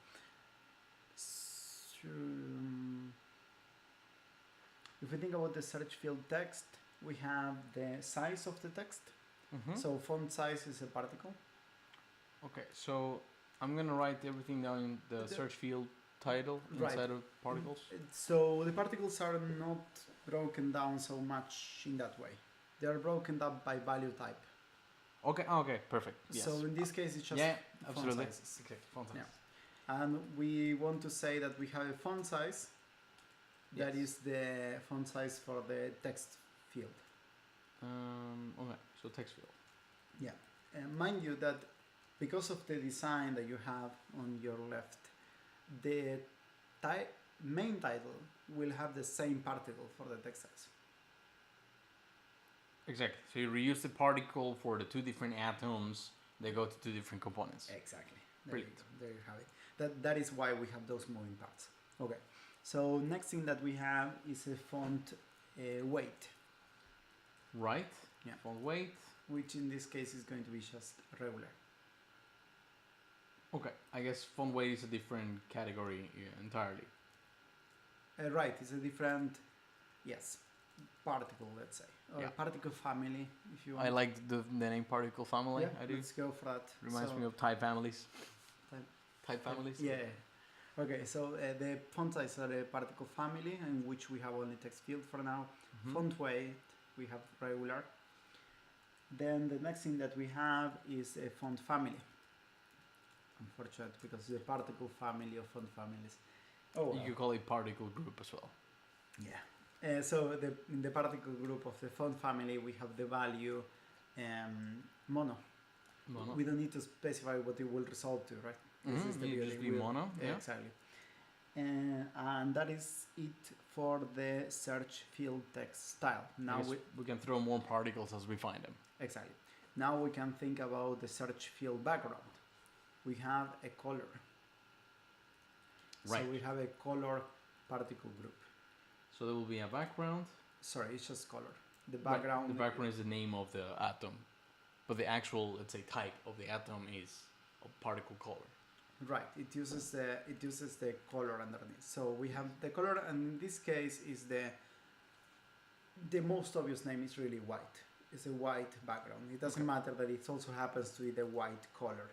Right. You know, like if we were referring to a red color, which is used as an accent, we will use the name accent. Yeah, precisely. But in this case, we don't have to come up with a contrived way of saying white.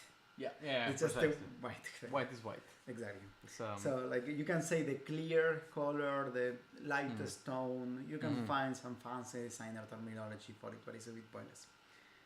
So we also have the border color, which in this case is just black, and it's just color. We are going to reuse the particle group. Yeah, absolutely.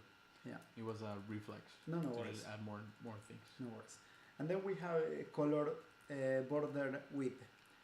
Unless we have only one border width throughout the entire system, in which case we don't have to specify border width as a different particle. You choose a single atom. The atom will have that hard-coded kind of thing. Right, so right. The level of detail that we go into, you know, the law of conservation of detail? It's a law from storytelling that says that things in the background should be less detailed than things in the foreground. Or anything that you make detailed should be a relevant part of the story. Okay. So if it's meaningful for the system, it should be specified as a particle. If it's meaningless, which means it's a hard-coded default that will never be changed, then it should not be specified as a moving part. So we still don't know if the border width we're going to have more than one. So for now, let's not put it in there. And I did make the assumption that we're going to have more than one font weight. That might turn out to be false. Yeah. So in that case, we would remove that particle. For the rest, they are fair assumptions. We know that we're going to have more than one color. We already do. We know that we have 2 font families at least.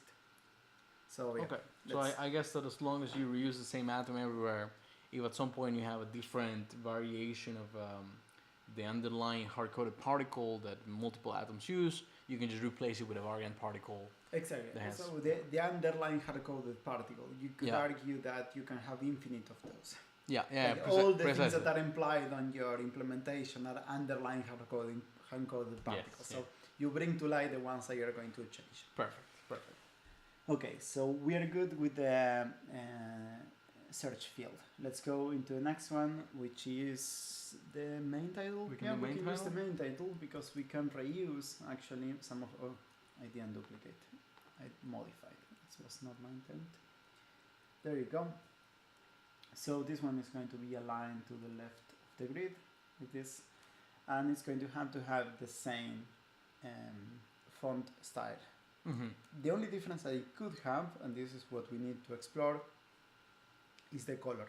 Right. Because we cannot change the weight, otherwise it would not really going to look like a command. Yeah. We cannot change the size, we cannot change the font type. But we could change the color because that could indicate syntax highlighting, for example. Yeah. And if there is any need to make a hierarchy distinction, we can do that. If anything, when I start typing TLDR, I have this red thing. There you go. And then the moment that you find it, it's green. Exactly. That just might say shconfig though. Yeah. Most people will have it as black. Yes, or true. white. True, but when you see the documentation, it will show it differently. Or if you do SH highlighting in GitHub, it might show differently. Or right. It's not out of your context. Not crazy. It's not crazy. It would not be impossible to understand. By the way, in my list of components that I'm doing in here, the space in between them, I should specify formally, but let's assume that just one gutter of 1 pixel is the spacing, so you know when the next component starts. Right. So if I place it like there, it means that it ends up there. Can you see my cursor? Okay. Yeah, okay. it can be seen. Okay, it finishes up there, right? In that line. So Mhm. so okay, here's another useful trick to do. When you're working with components which are just text, draw their footprint. So what the footprint is the bounding box that will displace anything else in the HTML box. Right. So when you look at text in things like this, you cannot tell intuitively where it's supposed to finish, but it is actually a significant part of the component. What layout will it take? So draw its footprint. You can then hide it and see how, like, this file, since it's going to serve as a development reference above all, we can leave it dirty, let's say, with implementation spec details. Like, this blue thing we're not going to actually implement. It's just the next specification of what the footprint of this is going to be. But I reckon that in the particular atom for the main title, we want to have some layout around it that should be included in the footprint of the text. Yeah, no, actually, we are going to do that in the molecule for the main title. The atom does not have that. Right. Yeah. Right, you're right, because we had main title text style. Exactly. So I guess the molecule for the main title will be composed by the spacer atoms and the main title atom as well. Yeah. Okay. Exactly. So okay, that makes sense to me. Because of the layout model of web, it's a bit iffy if the layout is going to be part of the component or not in practice. But conceptually, it will be. Okay. So when you think about this component visually in Figma, it has a size. Yeah. This is what I mean. Like, yeah. Okay. So I guess that we can try to encode that in a way that whatever ends up implementing or rendering the CSS or whatever other representation implementation they use has this information to decide whether this layout should be part of the component itself or part of the parent component. Exactly. So, okay. Yeah. Cool. Okay, so we sorted out the design of the title. That was very, very, very easy. And I'm going to let the footprint in there, despite it could be slightly confusing, but just for us as a guide to remember that that's the footprint we committed us to. And then in principle, do we want to change the color? Do we think we should do that? We might want to throw slightly less dark. We can do that. Black, for example. Here is what I would recommend. If we do that, let's reuse that gray. Okay, so everything that has to be in second. I mean, we don't have to. We could come up with, I don't want to say 50 shades of gray, but if they stole the cliche, okay. Yes. We come up with as many shades of gray as we want. We run into the same problem that we do if we misalign something outside of the grid, which is that the brain will pick up on many shades and they will become meaningless. Right, exactly. So you need to use the right amount, which is usually very few. Okay. So if we actually diverge out of our black, let's introduce a gray that we try to reuse. So let's just call it gray. Yes. So this is one. Exactly. Let's just call it gray. I mean, if it doesn't work, we don't have to. We can create more grays, but let's just make it a bit darker and start with it. Just so that it can be seen more or less how it's going to actually look like. Is that already gray? Yeah, that is already gray. Feel free to change it, please. Oh yeah. I didn't. I know. My eye is not as straight as yours. Like this will be obvious to me. It doesn't have to be okay. so no, on the nose. It could be a bit obvious. It's fine. Yeah. Good. Oh, one last thing though. Yeah, please. When we originally sketched the search input, we actually had a placeholder there. Right. Really good point. So we have a variation on the search field actually. I guess we could move the title down a little bit. Let's enable all the debug information again because we want to move it together with the footprint. So this is going to be the main title component, and then this is going to be, there we go, and grouping in the left. Can you see that what I'm doing? We can see some groups 1, group 2. Okay, so it's appearing in there, but it's just like appearing out of magic, right? So this is the search field. So here's the thing about naming layers. It's very important. It's kind of like naming your variables. Good.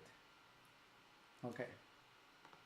Now we're going to have the second one. Let's set it up so that is a placeholder instead.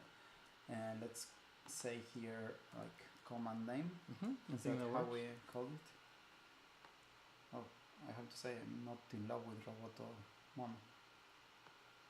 No, I think I just picked it because the double M looks very weird to me. Sorry? The double M's. Yeah. They seem to be too compressed. I don't. Yeah. That's very odd. That was my reaction, but that's fine. We can change it later. So this one probably should be the same gray as the TLDR. Okay, we can try and see how that looks. Yeah. So this one here I can make visible. By the way, to click through groups, like if I try to click a group, you're going to grab the entire group. If you press command and then click the actual thing, it goes go through directly to it. Okay. It's very convenient. And hopefully here I can pick the color of the other one. Yes. So another thing, it's unfortunate. Do it there so you can be seen. So if I try to click say command and I click on the command. Yes. And now you want to pick up the color of the other one. So if I click on the color, you can do Control C. Control C. Yeah. There you go. And then you can pick the color from there. Like from there. Yeah. Okay, I thought it was a way of like copying styles between components. Right, maybe. I don't know, just suggesting. I'm being slightly lazy because it's very easy. This still works, so don't worry about it. Yeah, cool. And so let's bring back the grid. Everything is aligned, everything is good. So everything is aligned, everything is good. Sorry. So that's more or less how it will look by default, and then when you type the command it will become bolder. Sorry, darker. Does that look reasonable? I think it does. I think it makes sense. Cool. Let's keep going then. So we already had the gray, but we don't have to do anything else at the particle level because that's it. Cool. What's the next component from the list of molecules? From the list of molecules. Yeah. We have the main title. Right. Yep. And we have the search field. Good. In not all of its possible states. We have one more, right? We have the error one, which will be a red one. Yeah. Let's go for it. Let's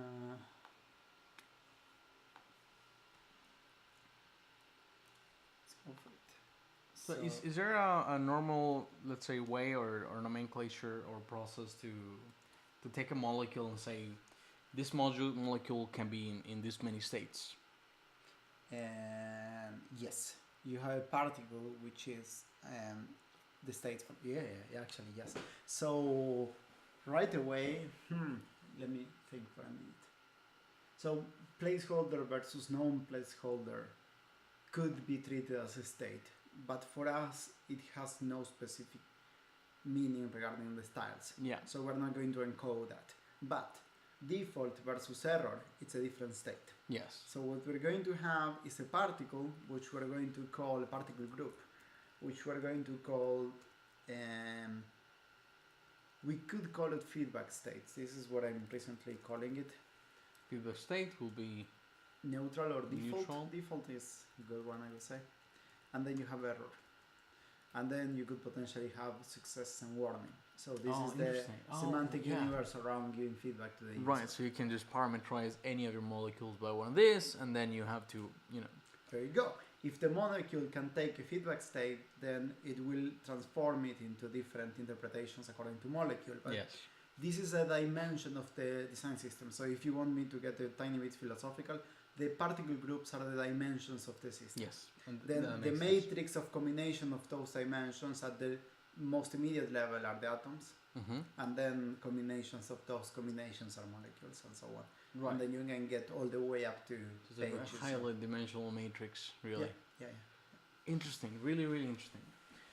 Cool. Hopefully we'll be able to encode some of these things in the type level. No, okay. Yeah. So that for the search field, we want to do feedback state as some of the. It's not a different atom though. Okay, it's the same atom that we reuse. Yeah, it's a same atom. You just have a different you pass a property to it. You call it with they are functions. So the particles are not functions because they are pure values. Yes. But atoms and molecules, they are all functions. They are real components. Well, they could be real components. Could be something else as well. Yeah, but they are functions. Yes. They are certainly functions. Yes. So there is no need to break them down into further specific variation for atoms. Okay. Okay. So going back to the definition of Figma, how would we like the search field to look like when it's in error state? So we need to pick a red, and perhaps we could make the font and the box go red. So here's one thing about making the font red. It kind of implies that it could be because the text is in error, right? Exactly. Okay, so now my color for that is confusing with the grid, which is a bit unfortunate. Let's call this layer a grid. So let's fade out the grid. Is that red? If you move your cursor, I'll be able to color. Yes, that's okay, good. And then we do the same for the font, right? Mm-hmm. And we're probably going to have a different color for the font because usually colors that work well in lines, like in this border, don't work well in thicker things. Perfect. So see how it looks darker? Yes, and you. What are you? It might be fine though, but usually you want it to be a bit less. So you normally want the border to be a little darker than the text. Yeah. If they're gonna share the color. Yeah. So what would that look, for example? In this case, we could make the text a bit lighter. I'm choosing a pure red, by the way. I'm just changing the not the saturation, the darkness. Well, it's also changing the saturation, but there you go. It's a bit lighter, tiny bit lighter. Right. Okay. So here's an interesting fun fact aside from this, which is that a colorblind person will not see the difference between those two. Which means that we need to give extra feedback. Now, you can easily argue that the feedback below is enough, and that might actually be the case in this, because you will get a change below, so you cannot miss that. Yeah, but then at the molecule level, right? This molecule alone doesn't have enough information for me to see that it's an error. You're absolutely right. And the recommendation for this is to actually put some visual indication that does not rely on color, like a cross. So if you put an actual cross in this case, it could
Yes, and now it should be back. Is it back on?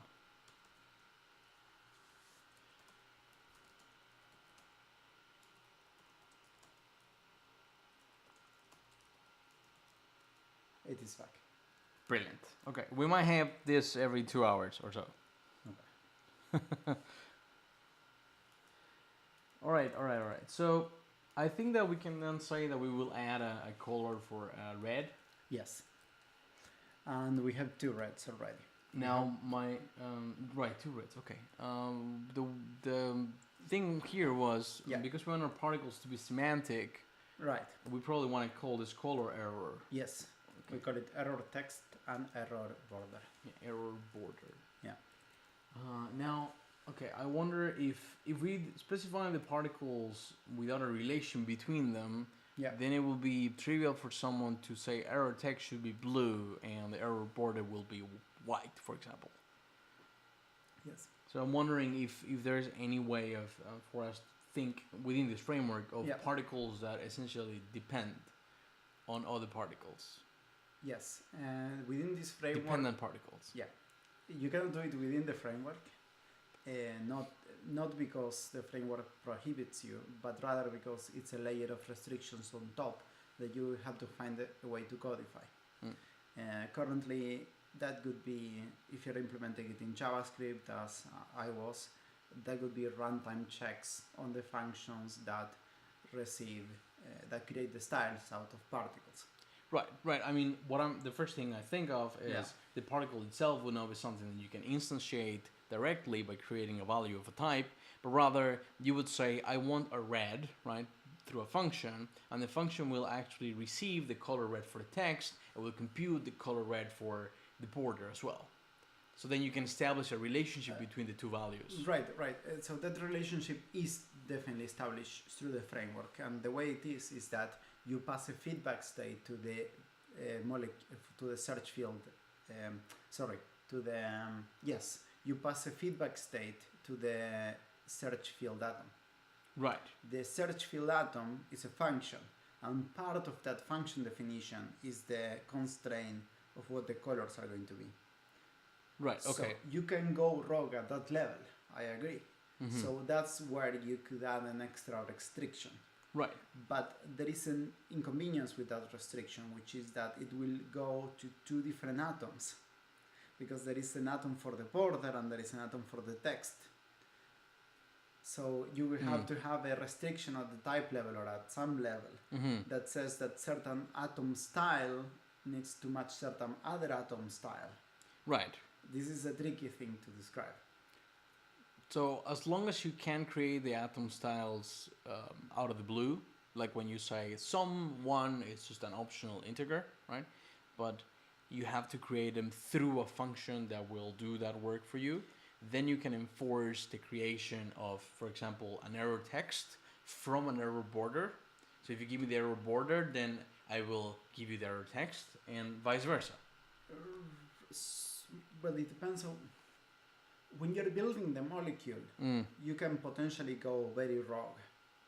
You could say that the atom border is going to have the color gray and the text is going to have the color red. Right. At that level, when you're composing the molecule, you're composing 2 atoms that don't know anything about each other. Right. And don't have any mutual constraints. In the framework as it is, the constraint is built into the molecule. You pass a state that says this is an error, and then the molecule is mandated to behave properly when it does this. So you're supposed that whoever is implementing the molecule is not going wrong with the style combinations. Brilliant. Now, it could be beautiful if you could only do certain combinations of atoms. It could be beautiful if you could encode that in the system. This part I found challenging. So far, we rely on the molecules to encode this information. Right, dynamically. Dynamically, unfortunately also dynamically. Because I know what you mean, and the way that the palettes are built in the specifications of the designs that we have, they actually have a relationship between border colors and text colors and how you're supposed to play with each other. Right, like you just described, I just took the red color and I changed the brightness, for example. Yes, exactly. So my gut feeling is that this is kind of an abstraction layer on top of this system. So we found the formalization at some level of constraint. It feels that we need to add one on top. Right. To make it impossible for you to come up with combinations of essentially atoms and that don't make sense in terms of Correct. a theme that Correct. you're building for your design system. Correct. So, Okay.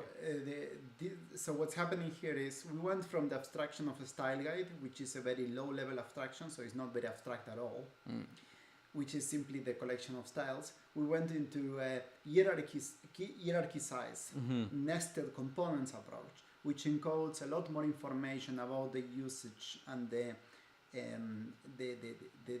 logic and the semantics of the system.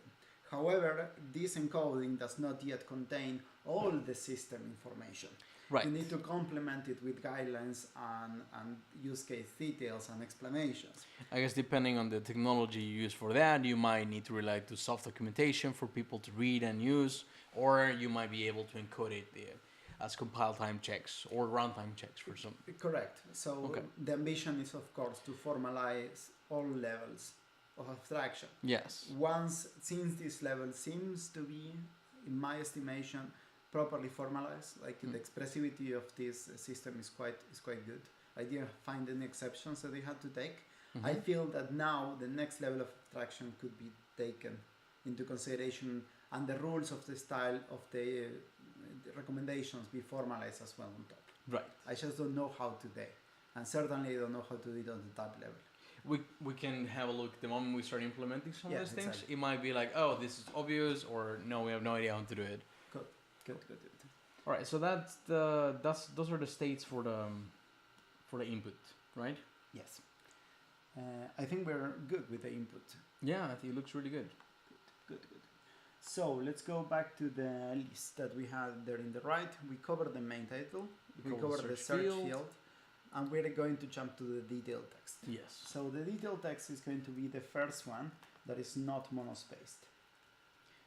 So I'm going to just add some text floating here, and it could be nice to have a bit of an example of how this is going to sound. We can absolutely, where is it? It's here. We can just use tar as an example if you want. That is not the detail text though, right? Yeah. The detail one is supposed to be the one in the home. Oh, okay. Right. The body text is the one I'm looking for. Right. So I guess. Yeah. Something like Let's this. go with that. I'll just put this in here. Do you have a text field there? Yeah. Just Might paste just it in put there. stuff in there. Yeah. Okay. Perfect. I'm going to format it. Don't worry about it. Good. Nice. So I'm going to have to make this frame a bit bigger probably. Not too much, but not really. The grid will not scale with that. Oh, what did I do? I deleted it. I guess we can just duplicate the frame and use it. Good idea. Let me, 1 second. I'll just move this component out. Cool. Okay, let's delete those three and then move this up. Okay, so the first thing we know is that this should be small. So let's go around 15 or something like that. Second thing we know is that this should not be mono. Let's go with Helvetica. I think out of what we said for the style, we really should go with something extraordinarily standard. And there is nothing more standard than Helvetica. So I'm hearing that there will be a font weight that will be small. There will be a new font family. Yes, and this you're font correct. family.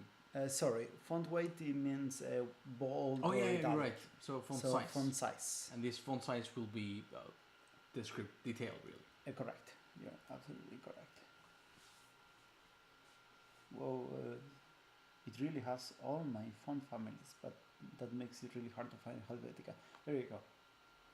Okay. And let's make it the width that it has to be, so that you can see it. So notice something. Zoom in a tiny bit. Yeah, I actually can already see that. So the third line here is not actually aligned with the grid. Notice the second one. Oh, the second one already. How do we solve that? It's very simple. We change the line height. Line heights, okay. To be actually a multiple of the grid. I guess that, do we need so which one of the lines for the typeface are we going to be aligning with the grid?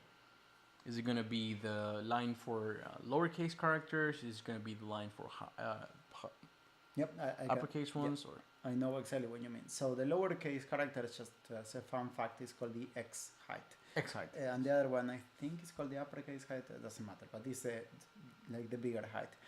You align the baseline. The baseline is the line that is the most consistent line in Latin characters, which is where the letters sit, except the ones that have descendants like the P and the G and all those. So we align the baseline, yes, but we don't fit any of the other lines into the grid. We don't have to. Okay. It's very, very hard to do, many times impossible.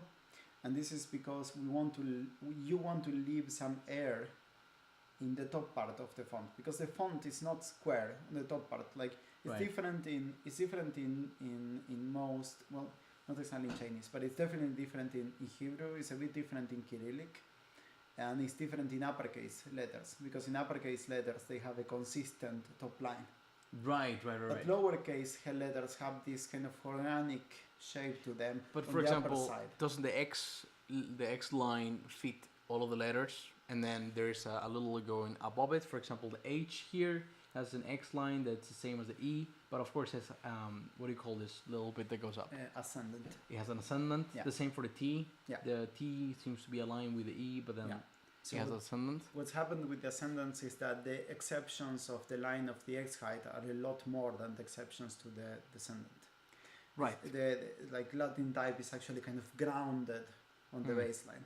It's like there is a visual metaphor that is relying upon, which is the idea that the letters are sitting in there, and those descendants are kind of like, you know, how you call it, not to the foundations, but you know, columns that are going into the ground. Right. Like, yes. It's impressive, but these visual metaphors actually work in the brain. So what's happening is that all the letters are prepared to stand on that line. So you really need to respect that one. The other ones you could respect, but you're going to find that the X height is a bit less respected than the baseline, especially because a lot of letters have exceptions to that, like the I, the T, the V. You can really see the organic shape on the top. The uppercase will definitely not match it, and many times the size of the ascendants that does not match the uppercase either. Right. So it's really like a squiggly thing. So in a way, what we want to align when we align something, if you can't align the hard border, you want to align the perceived center of mass of that thing. So if you average that squiggliness on the top, it kind of ends up being, and this is a coincidence, I'm not trying to justify that particular alignment, but it's kind of in between those two, right? In between the top of the ascendant and the X height.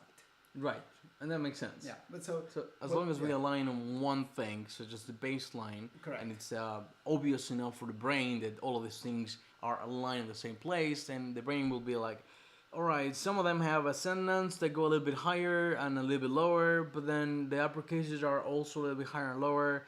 There are too many differences, we can probably ignore this, it doesn't matter. Yeah, or it will kind of average them out. Okay, It will find, so what would happen is that you still see a box for the upper part of the text. Like it's very clear where there is no more font. There is a space above which there is clearly not more text. I guess I was referring to your comment from before that when you have multiple grays, right? Yeah. Then the brain says, if I don't see a pattern between the grays, then the grays might not matter, so I'm just going to ignore them. It's not like you're going to see 10 different grays and you're going to average them, right? I don't want to say that's exactly the way that the brain will process it. It's more like the brain will get strained by the complexity. It does not happen with the ascendants of the fonts because they are familiar shapes. So you don't have to make assumptions. They are already ingrained. Maybe the first time you see them ever, maybe you have. Right. And but yeah. So it has kind of a box feeling to it, but the kind of the TLDR is that the baseline really matters. The one above, sort of. Okay. You don't need to put it inside the box. If you think about the lines in a journal that you write by hand, what do you align to the line? Me? Yeah. Obviously the X line to everything. No, I just learned about that. I would normally just do the baseline, or what I believe is the baseline. But handwriting that's is terrible. what they teach you in school. I think if you like the X height of your handwriting, you might. everywhere. Your teachers might look you with a really weird face Yeah. expression. Anyway, that could be a very creative thing to do, though. I need to find the line height configuration in this software, and I'm not finding it. Would you mind We might helping be able me? to find it Because- here. So, if I press on the text, Right. missing fonts. I actually don't have Helvetica Neue. What the hell? You don't have. Okay, sorry. I can just go with Helvetica. There's no need to add the Neue part. Wait, I just clicked on the font installer. Don't. Don't. Yeah. I won't do that. I don't even know if you have the license or not or whatever. So it's just Helvetica now. I'm trying to find the line height. I am not succeeding at that. It's 100%. This is going to be tricky. Is it Okay, a let's- percent of the size? Oh, I can. Oh, I You can do managed. pixels? Yeah, I Perfect. can do pixels. I see 20 pixels here. Yeah, I forced it. So because the grid is 10, 20 is a multiple. Ah, look at this. This is beautiful. Yeah, okay, I get what you mean. I like this. This is good. Okay, so we can do with that. That is a good start. Sorry. I'm going to highlight the footprint. And what we're going to see now is that the S is getting out of the grid on the top, which means that the footprint will have to include that. So it's going to be one level higher. Yes, One exactly. entire row higher. Exactly. Well, actually it depends. You can technically hack your components, CSS hack your components to not to kind of be like this. And design wise is kind of what you want to do. So I'm thinking out loud. That's why I'm not making sense. I'm thinking out loud. Yeah, let's go with this. So this is how a designer would think about the footprint of the font. Mm-hmm. I'm going to make it transparent soon so we can actually see it. Right, because that's the box of the text. I don't know why to the right it doesn't extend as much. There you go, that's why. That is the box of text. So let's say that that's the footprint. Mm-hmm. And this is very transparent in example. Like this is not what the actual component is going to be, because the height is going to be fluid depending on the amount of text. Right. So this is just to illustrate what could be a use case. We have several things. Good. We are covered for the detailed text. Did we extract all the particles for So this? we extracted the font size for detail, Cool. and we have a font family. Yep, which is sans serif. You can Mhm. call it, or you can call it body also. Body. Yeah. I like sans serif though. Okay. Then leave a comment there. Body. Yeah. I wonder if it makes or doesn't make sense for the font families to be semantic as well. Everything should be semantic, but Then in that case, body use my better name, yes, but at the same time, it's always a question: what is more meaningful? because if we have body and we also have, let's say, title and description, then this kind of indicates that all of these can have different families, Right. whereas the body and the description should have the same one. Right. Absolutely. Okay, so we can say sans and then let the Exactly. So I think in this case, sans is more expressive.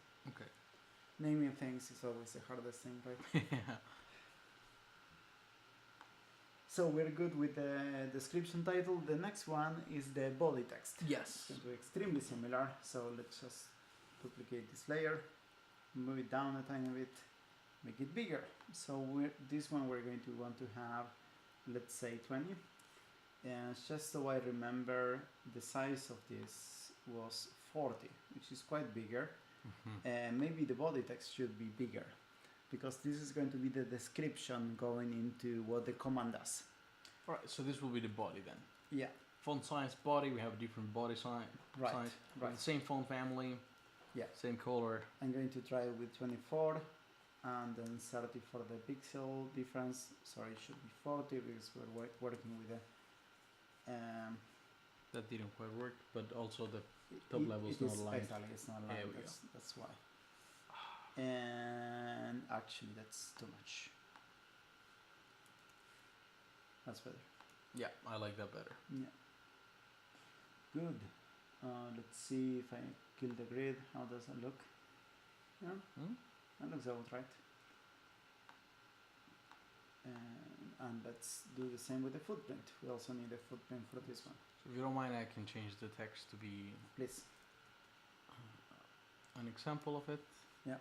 I'll do that in a second. I want to change. What is this? Is this the input box by? Yeah. So sorry. Is that the top one or?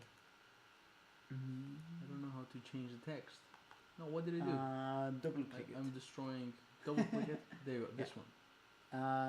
Right. No, that's a rectangle. Yeah, so I command click propose it. a rectangle. Not exactly, because the rectangle is in the way. Just let's delete the There you rectangle. go. There you go. Okay. Oops, no. No. Jesus, this is what happened when you let an engineer trying to design something. What the hell? Double click it. I'm trying. You're trying? Yeah. Okay. I'll just post the text on Twitch. No, I can copy it. Okay. And you can put it up. Good.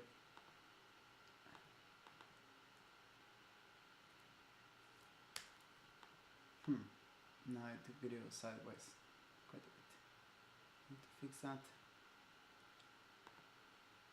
So what is the size of this? It's 370. This one should also be 370. What? Ah. Maybe actually a multiple of the grade. Oops. Sorry. Is it looking back? Yeah, I was checking the stats of the stream and see if anyone was chatting on the app. Right. I accidentally started playing it. Okay. No worries. Okay, there we go. So we have now the body text, and the body text we set height, and that's it.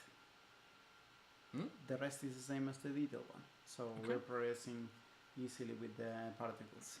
And the last one we have is the example, which is broken down into a description. Cool. And the code. Cool. So the first question is whether the description should be different from the body or not. So from the examples that we have here, I have made the description be a little smaller than the actual body. Right. So this was, what is it? I can't really see the text here. 1 EM, and this one over here is smaller, no, it actually is 1 EM as well. Why does it feel smaller? If you put it the other way around. Yeah. What is the relationship between the importance of the description and these titles? And so what is the relationship between these titles and the actual code example? Yes. So I would say when tar opens, I know what tar is, right? Yeah. So the description is less important than the examples. I agree. Why? Because I open tar and I want to see how to do something. Yeah. I have an idea what tar does, right? Yeah. So I would say the example description should be bigger, right, than the description of the command. Just one small comment in there. You don't really want it to be bigger per se. You want it to be more visible. More visible. Yes. Higher in the hierarchy somehow. It's a stupid correction, but I make it because that is where the style snacks into what you actually wanted to do. Yeah. And then you might be constrained into actually making it bigger. Yes. When you have it could be ways like of changing the color or adding Yeah. something around it. Yeah. Okay, that makes sense. So you want the title of the example to be more relevant than the description. Yes. In which the case, description of the command. Yes. We might have made it a bit too big. We might. Maybe. I guess it would be nice to see some of these molecules playing together, right? Right. Like for example, the example molecule we didn't put in the left hand side of the screen. Right, because that was a very low level. Exactly. Good. So we can try to do a complete composition. I fear that it will not really fit very well in there, so I would rather do it directly on HTML. can I suggest something? Yeah, please. I would like to cover the whole of the particles before we move on to like the next step. Definitely. So maybe if we keep the examples, right? Yeah. At least the example description at the same level as the body text. Right. Then we can say, all right, the body text is too strong. Yeah. We can maybe change the color so it's gray. That will already give it less prominence, but it will not change the style of it. Yeah, that sounds good. Let's do this just for the sake of having a way of referring to the fact that it's different. Let's make the example title bold. Yeah, that works. We don't have to stick with that. It's just so that we see the difference. So I'll just throw a font weight bold. Yeah. So let's move this down here. And we're going to say create, let's copy an actual text from here, create an archive from files. And we're going to make this one bold. Oh, dear software, tell me how to, there you go. No, it didn't become bold. That is not bold, my friend. There you go. Now it's bold. Okay. And then we want also to have a code block. Yes. So we're going to get our monospace font. Let's bring it out here. And let's copy an example. Definitely it's going to have to be smaller. We know we need to fit quite a bit of command in there. So this is going to have to be probably smaller than the body text. So let's put it down here. So here's a question already. Should we make it single line and let it scroll, or should it be multi-line when it doesn't fit on one line? That's a great question. I think if it was to be multi-line, yeah. Since I expect people to copy and paste this, yeah, right, or parts of it at least, I would actually have to modify the contents of the text. So it includes a backslash, so you copy and paste, and it includes the new line. Otherwise, if you copy multiple lines in the terminal, it's essentially going to try to evaluate the first one, and then the second one, and then the third one, right? I see what you mean. So, in principle, when you make the text fold in HTML, it does not actually inject any extra characters. Right, so what I'm saying is... default wrapping is not going to inject any extra characters. What I'm saying is that if we had that command, right? Yeah. Hello world, and we had to display it in half the size, instead of displaying... Sorry. Oops. This, I would like to display this. Okay, I see. So that it looks more like a multi-line command. Yeah, I understand. That's fine. The component could have the logic for doing that. Okay. But in principle, let's assume that we accept multi-line in the sense that the design is compatible with that.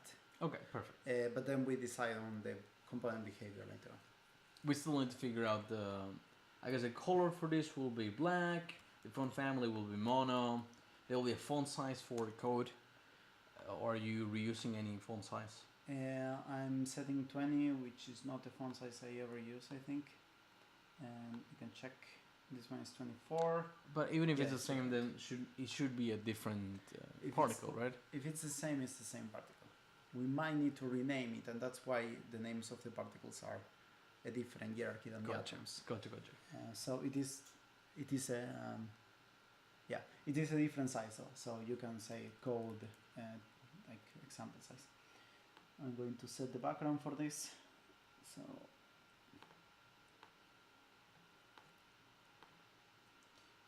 background should be below.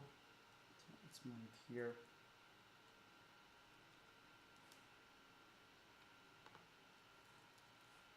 This is gonna look so good. Yeah. It is a bit basic at this point, though, right? Or I mean, I like it, but it's a bit soulless, right? We will need to make it a kind of bit of tuning here and there for it to be add some pizzazz. Exactly, more engaging. But we're going to be able to do it consistently. Yes, precisely. So something that I would note here is that if Exactly. If we're gonna be adding a background to the command, like we have on the current version of it, Right. I would like it to be padded in that way.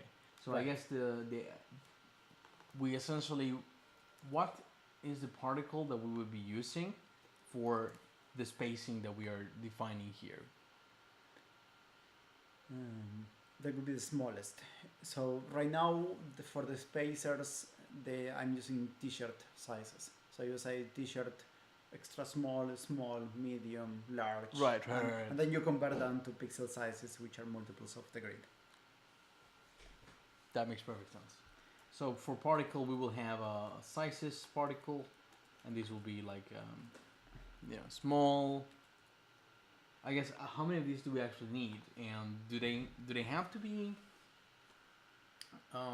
essentially t-shirt sizes, or could they be, for example, could it be semantic? They can definitely be more semantic. Okay. I run into a situation in my use cases in which I have a spectrum of about 7 spacer sizes. They cover the entire layouting system, so they cover from the inner spaces between pieces in the components up to the gutters between columns at the layout level of the entire application, which means that they have many sizes in the same particle. It could be a good idea to break them down further, and in our case, into further more particle groups. And in our case, we definitely can make do with a small amount of sizes, so we can be more semantic for sure. I don't know exactly what to name them. I became accustomed to the t-shirt ones, but by all means, come up with better names. So, what is there a relation between the font sizes and I guess this will be spacer sizes? Correct. What are the font sizes that we have? Body, Text field, count? body, detail, and code. Not really, right? Because we have like a padding size for the left side of the text in the code. Then we have a padding between the text in here and this in here. I don't know. I guess This is why I have a hard time having semantic names for them. To me, it looks like the padding around or on the left of the search field would be the same amount of padding that we would have in the coding in the code examples. It is? Yeah, it's one grid. Fair enough. But would that make it be called like left padding or something like that? Left padding. I guess that if it's gonna be used everywhere and it's the same, then we can hard code it. Like we said with other things, particles that have one. We're going to have more than one particle size, spacer size, right? Okay, right. If you look at the margin between paragraphs or between components, sorry, but it's the most convenient. That's fine. It's like at least they translate into pixel sizes completely independently. Yeah, that's good. Moving on. Sorry. It's fine. I think it makes sense. Yeah. I just wanted to understand why it makes sense, and I'm convinced that it does. No, it's good. It's good to challenge it again and again because it is a bit unsatisfactory.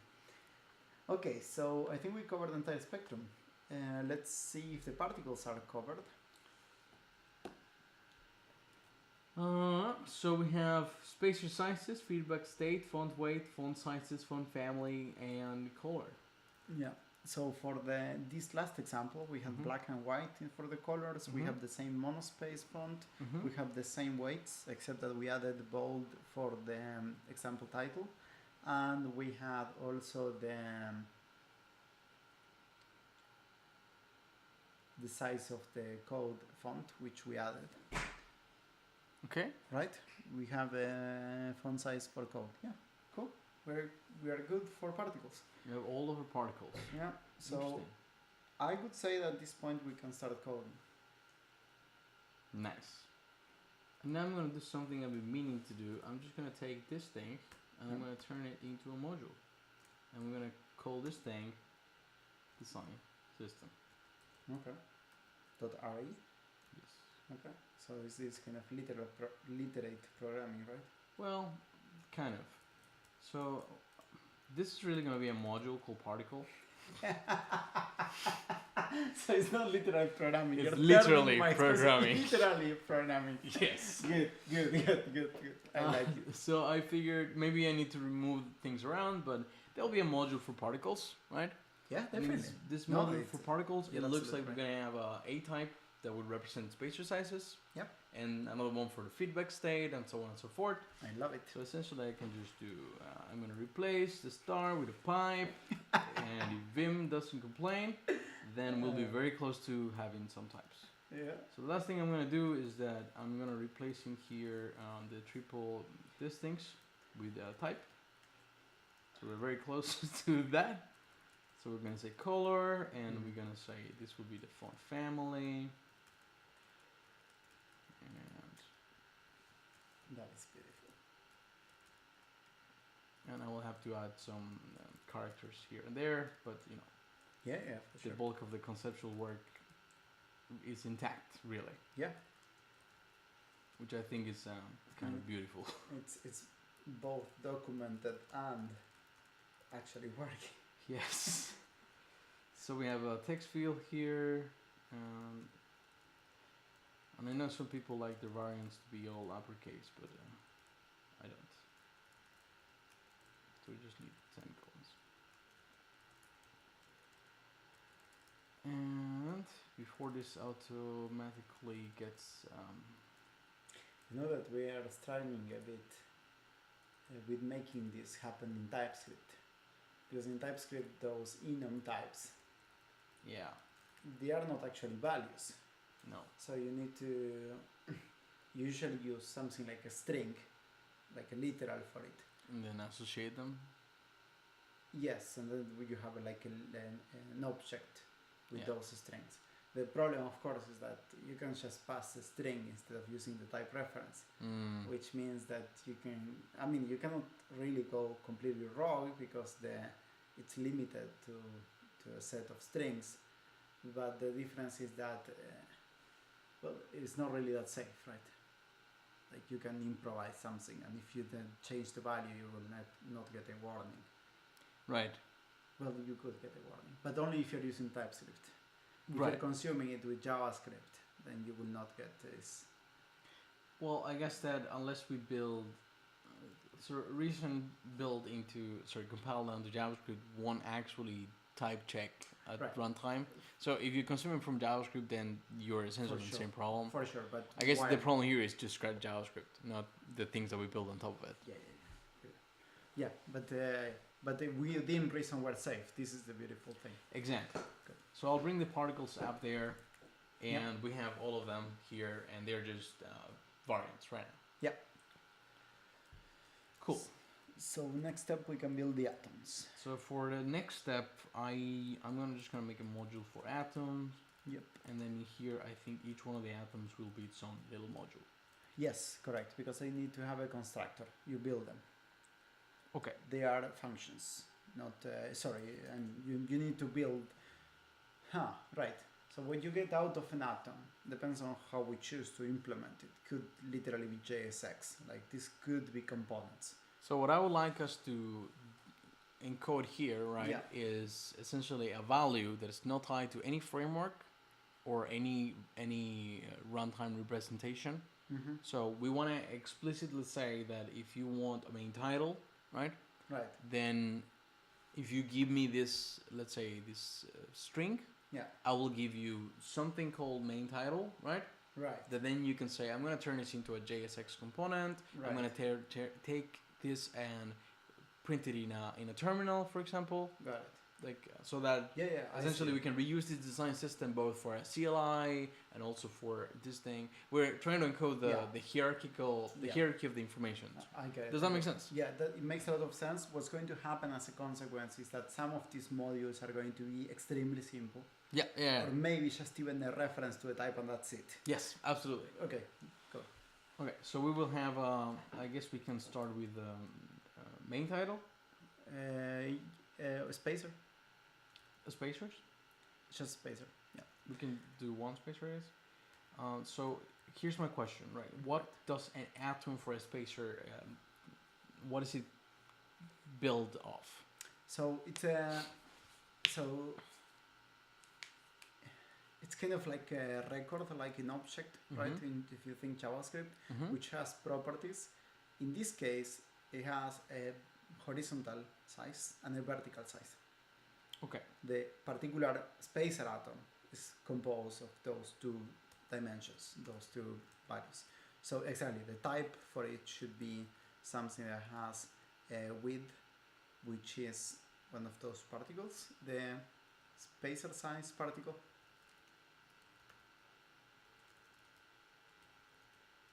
Spacer sizes. Exactly. And then height. And then the height. Yeah. That's also a particle that spacer size. Yeah. I support the fact that we make this into a record for clarity reasons. Technically, it's just a double. Sure. I mean, records are tuples with name. So with fancy object accessors. Property accessors. Yeah, absolutely. Yeah. But of course, in the ideal scenario as well, you're not allowed to build that object without the make function. So if you want to go into any of your ghost craziness, this is the moment. Because you're not allowed, that type should be private in the sense that you cannot instantiate it outside the constructor. Yeah, that's fine. We essentially, in the signature of the module, we can say type T is abstract. So then when you use this module, you see a type that's called T, you have no idea what it's inside it, so you can't use it. Okay.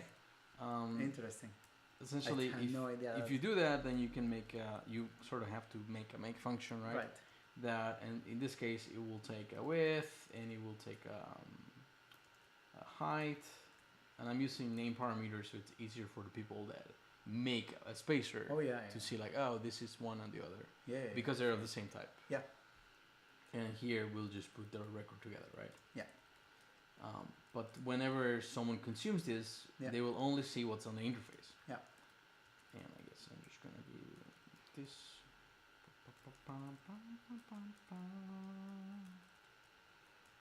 And this will give you back a T. Correct. So I'm gonna make this a little bit wider. Pretty pretty. Hopefully that it will fit in one line. But yeah, okay. There you go. Cool. So we have the spacer there. Yep. Let's go for the next one, which is the next thing we have here. I'm gonna bring the atoms up first. Put them here. Yeah. We can delete as we add them, right? Exactly. Yeah. So the next one is going to be the text style of the main title. Interesting. Yeah. Tell me. What do you find particularly interesting? So what I find interesting is that we are defining the atoms like in essentially a flat namespace of atom. Yes. Instead of defining them inside of the molecules that are using them. Correct. I guess that we want to be able to reuse some of these atoms for different molecules. Well, yeah, interesting indeed.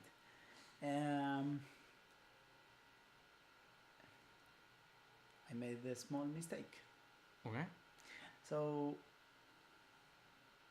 you can flip the hierarchy of the atoms the other way around and say we actually have a spacer atom, a text atom that you parameterize by a text style, which can be main title, search field, detail.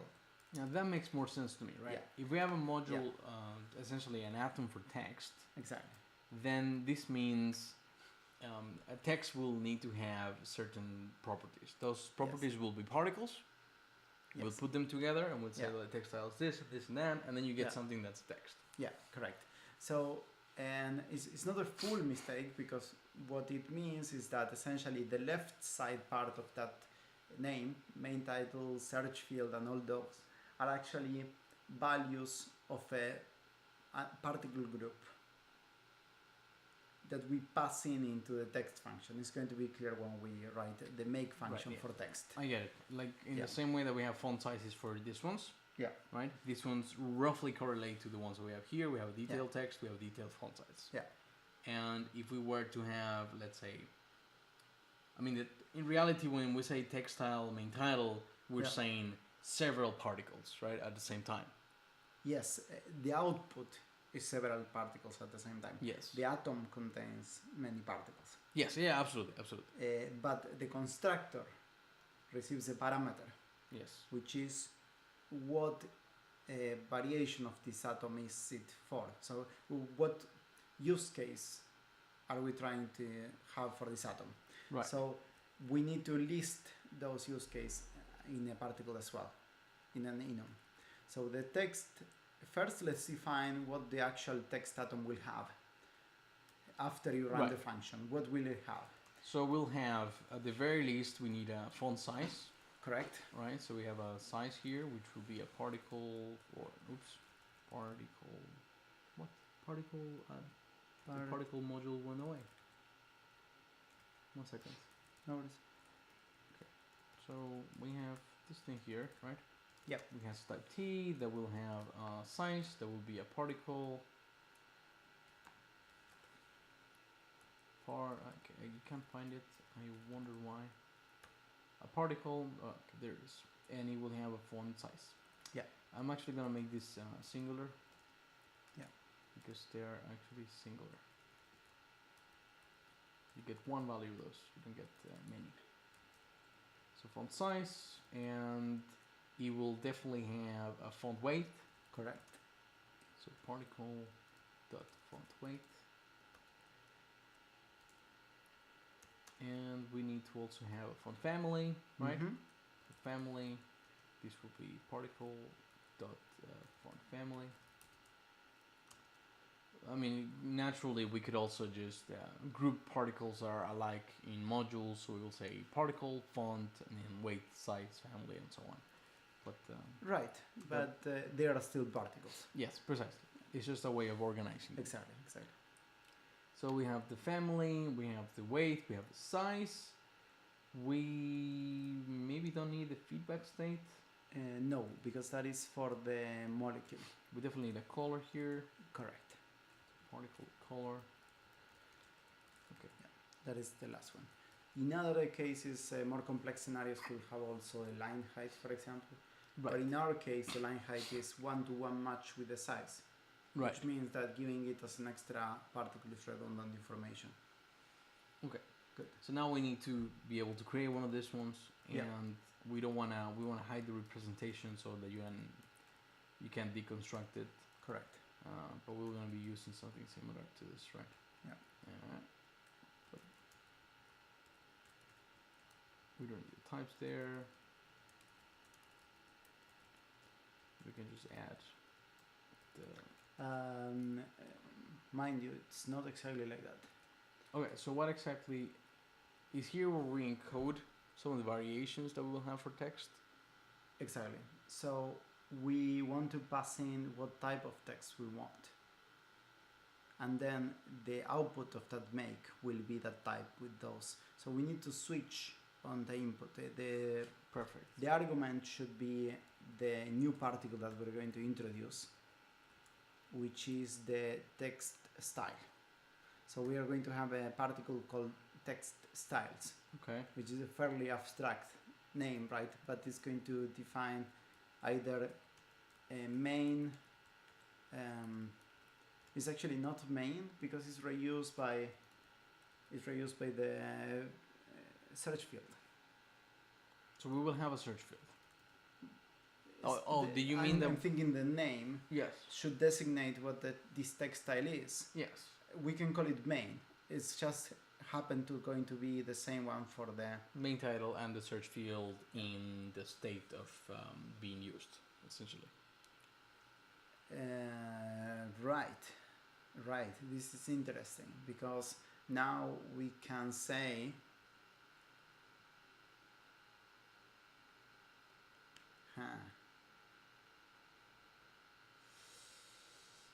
yeah, you could potentially add an extra hierarchy level in here just to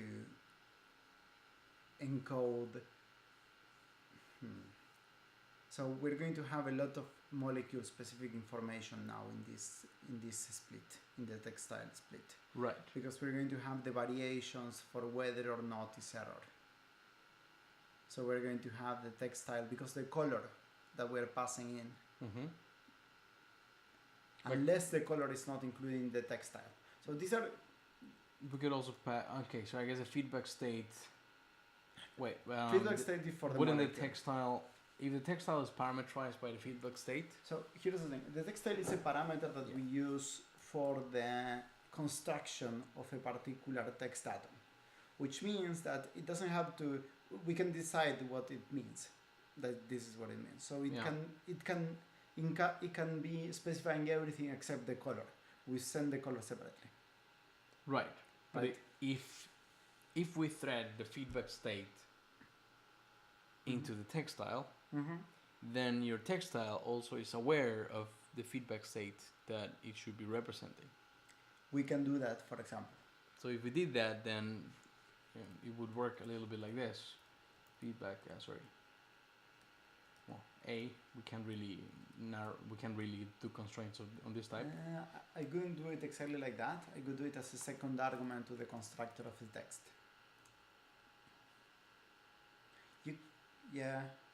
So if we do this, then you can write main defaults, or you can say main error.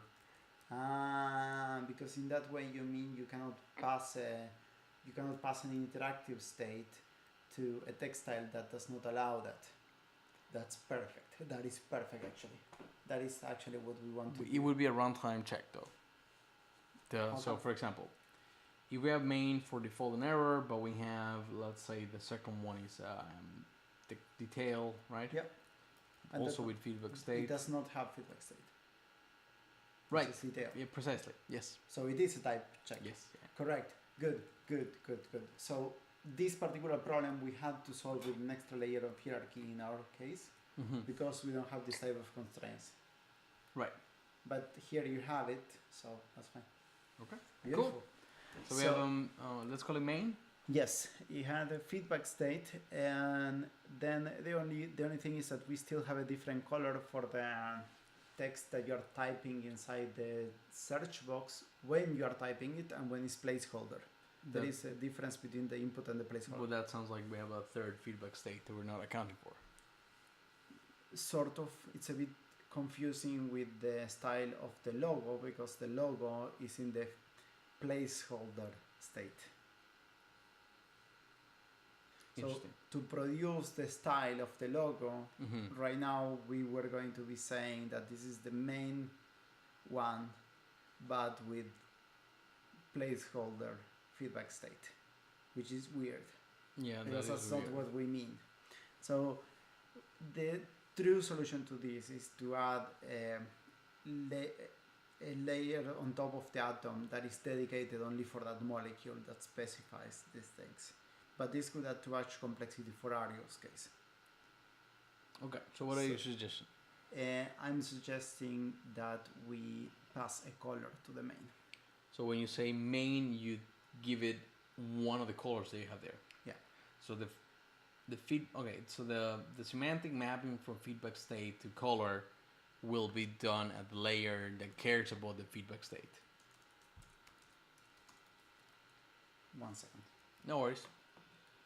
We'll go for it. Color here then. The detail has a fixed color, and that makes sense.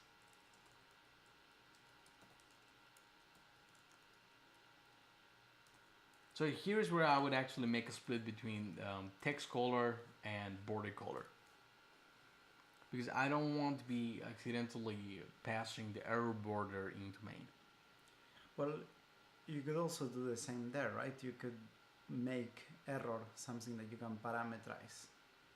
By whether it's text and border? Yeah. But what would you call text and border? Atom type? It is arguable. I know what you mean. It is very arguable. But then many things can have an atom type to be parameterized by. Yeah, I agree. Which is why I think that it's better to parameterize only particles that are arguments to atoms, and not particles that are values of atoms.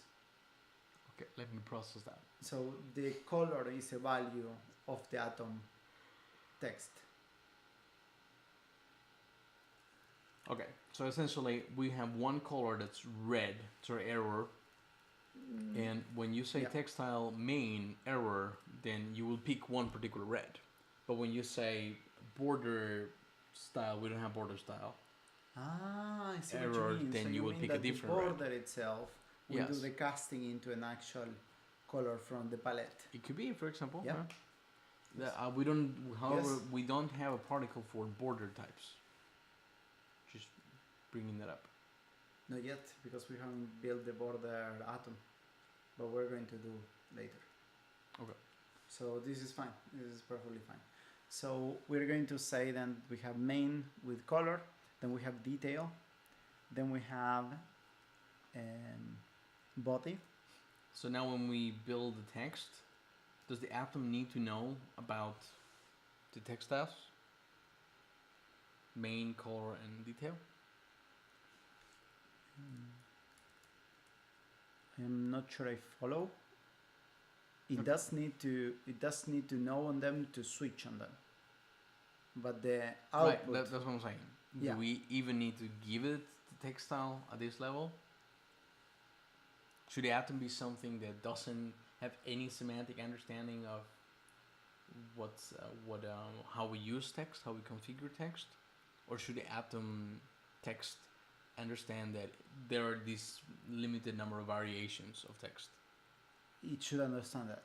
Okay, so then we pass in a textile, Correct. and based on that textile, we will be essentially switching. Yeah. And this will be either main with a Yeah. color, Yeah. or will be detail. And I think we're missing some other textiles. No, we definitely are. We need also body. And we need code. Do we? Yes, it's a different size. And we need example title. Some title. Example title. And we can call code example or doesn't matter. Example code. Yeah.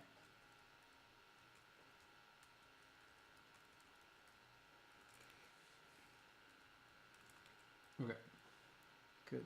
So this tells me that the atom will actually know the combination of values, the particle values, that Yes. will make this text actually reifiable in the future. Correct.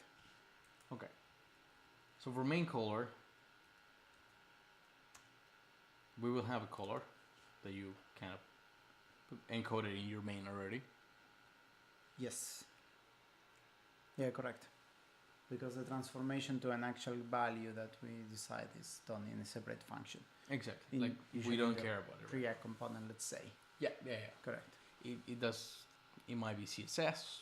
Yeah. It might be, I don't know, painting textures in OpenGL or GL. Not Cool. JL. All right. So You're we right. have a color, and now we pick the size. Yep. And when we pick the size, right? Yep. Which size do we pick? And for the main, we say it is the size. Let's check what the particle sizes we have. Font Font size, size, text field. This is Yeah, confusing. text field. Text field. Yeah, it's you're right. It's incorrect. It should be main now. Okay. So for the size, we have particle main. Mm-hmm. For the weight, Normal. So if you check particle dot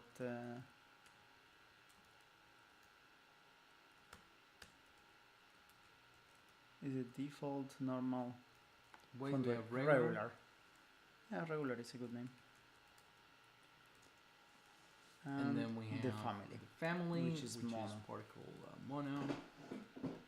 And then we have the color, which we already specified. So if we save that, so this will be our main color, right? Yep. You pass in the color that you want to use, which means you can build text that matches this. Yeah. That is essentially black, error color, gray, or white. Yes. All of those things. Yes. So it is slightly wrong that you can set it to white. This is where Yes. some invalid styles is sneaking. But it's it's fine. okay. The atoms allow you to build some of these things, Exactly. or not. Exactly. Like you can try to encode as much restriction according to your guideline as you want or as you can, really, because it might be, you might go into too many details if you encode all the restrictions in here. So you can absolutely encode all the restrictions here. We can 100% do this. Main color black, that works, right? Right. And then main color is gray, and that works. Right. And then we will do a catch-all at the end where we would say none. Why? Because this all of a sudden turns into an optional text. So if you try to build a text and if it doesn't match the rules that you have, then you just say nothing. Otherwise, you return the right text. This sounds good. This is a good idea. So a problem that you usually face, which is similar to this, is that a set that you had like color, you want to reuse it because it actually describes what you want, but some of the values you want to disallow. It's very common that you have this issue in this kind of functions. So if those functions return a maybe or an optional, then you can encode that into those functions. Yes. You could also do a throw, right? But ideally, what I would like to do would be to, instead of use regular variants, is to use polymorphic variants to be able to essentially say that my make function, will take only this particular set of colors. By saying it will take black and it will take white, right? For text. However, because this type is restricted based on the text style, I can't do it because at compile time you don't know what the text style will be. So for main, we want to allow only those two colors, right? Correct. But for essentially body, you can do whatever color you want, for example. Yes. Then, since the compiler doesn't have a value of type textile to be able to say, oh, this is main, then I need to change the restriction on colors, then you can enforce it. So ideally, I think what I would like would be a restriction that only lets me make a color, a main, right? Only if I'm passing a color that I am accepting for me. So that would mean essentially adding a particle constructor. Yeah, I understand. That checks for that. So you can inject these layers in the hierarchy in the implementation. Yes. So neat thing about this is that those layers in the hierarchy are not interesting conceptually. Yes. They are not interesting when you communicate with the designers. They are not interesting when you talk about the system or when you try to compose new components on terms of those intermediate layers. They are more like a glue among the layers to add the extra restrictions in there. But mind you that we are really encoding these extra constraints that I was talking about that currently are not encoded in this system. So the system forms a backbone that still allows you to go rogue, and now we're trying to encode extra restrictions in the construction of the atom. Which is fine. It's something that we can do, but this is the part that is exploratory. That is why it feels a bit unsatisfactory. Because I still don't have an answer on how to do that properly. Oh, that's okay. No worries. No, I'm just mentioning because, good. Okay, there we go. We have the main for black and gray works, and it actually we have red as well. For main, yes, that's true. So error, right? It's got error. Error. And I think I will need to capture this.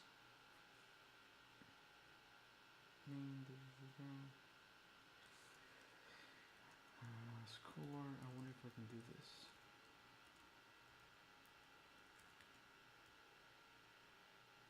And I can verify that we're doing that. Is it complaining about the lack of typing on the? No, sorry, I'm not. I was wondering why the color as color is necessary. Is to be able to reference all of these possible values with the name. I thought it was the type restriction. Oh, no. Okay. Right. I did TypeScript for too long. Yeah. Neat. Neato burrito. Okay. Let's add the detail case. We can do details. So I'm just going to leave a comment here saying name. Just so that I can space them. Otherwise it's going to become a really big pattern match. For sure. So this will be another reason for which polymorphic variants can be useful. Like, let's say we add a few more matches here, right? So like that, right? All of a sudden your function starts to grow very big, and in reality you want to be able to deal with the detail styles specifically somewhere.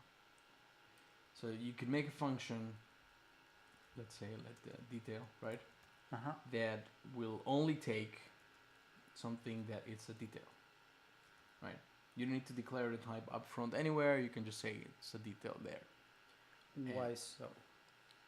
So that we can say the detail function, right, will take some details and return a t, right? Then let the main function will take only a main and return a t, and so on. And then you can say the make function, right, will take a main or a detail or whatever, and then return some, like an option t. Okay, I'm thinking something here, which is that maybe you don't want to have a make function that allows you to pass a text style. In this case, in the reason encoding, maybe you want to have is a set of functions, one for each atom type. And then for the detail case, you don't need to pass anything. You pass unit, just creates a detail atom. Okay, so the reason I don't like that is that there is no value that represents detail. You don't need one. Maybe not, but we might need if I want to analyze the, let's say, a particular command that needs to be rendered. So the theory is that you really don't need okay, maybe. So how do I know exactly if the type is font is text for everything? How do I know that a text is a detail or not a main? I don't care at the atom level, right? Right. But I will care somewhere else. The approach that I'm following, that I did not have any issues with, is to treat the atoms and buttons and and molecules as really just functions. I do not try to reify them into anything else than just functions. I reify the variants that they pass into those functions, but I do not reify the atoms and molecules themselves. Right. And I think the reason for that is that they are really just a map of a certain property into a set of values from the particles. Right, but when you define a map, you need to have the set you come from and the set you go to, right? Yeah, but if we don't have the set we go to, then our function or map essentially is another function that will take our functions and I think that's fair. Put in there. I think that's fair. Okay. I think that you can consider the functions a reification. I think that's fair. They are a reification. You don't need to. Okay. Go on. So the function that creates an atom of type detail is the atom detail. That's what it is. Okay, and what I'm trying to say... You want to recover what atom type it was from the atom specification. No. What I want to be able to do is take the atom, right, and say this atom actually needs to be a React component. So then my component can take an atom value and say, all right, I'm going to turn it into a React component. Okay, so here's the only... This raises a small problem with encoding this information such in the abstract. Mm-hmm. Because then you will have to reify it, or you will have to rely on the layout being completely deterministic. Which maybe.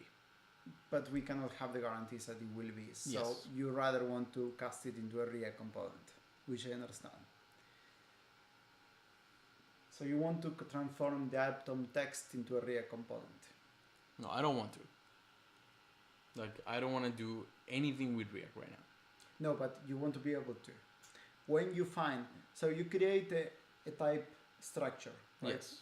And you have a molecule, Mm-hmm. and you have a type for that molecule, which is parameterized by the variance that that molecule can have. Mm-hmm. Yes. And this is on the type level. And then you're going to have a function that goes from that molecule Yes. into the atoms that the molecule describes. And you want to take those atoms Yes. and convert them into React components. So I want to find what React components I want to take those atoms that are values, Yeah. right? They're just descriptions of the atoms. Yeah. And I want to put those in a function, right? Yeah. That will give me the React component Yeah. out of them. Completely, I understand. Then mapping the atom to the value Yeah. is not what you want to do in this particular ReasonML description. That you want to actually do inside the React component.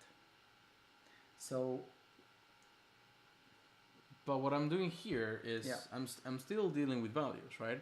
I say the main gray, right, will be just a text t. right. That then I can say I'm gonna put this inside of a text React component. Yeah, okay, fair enough, fair enough. Then what we have is that what we call the text style Mm. is a type that belongs to the atom text, which is the type of the text. And that makes more sense, yes. Yeah. So that not necessarily because the type means that it has to be a particle, right? No, of course not. But we tend to do that for things that we send in as properties. So Yeah. color will still be a particle.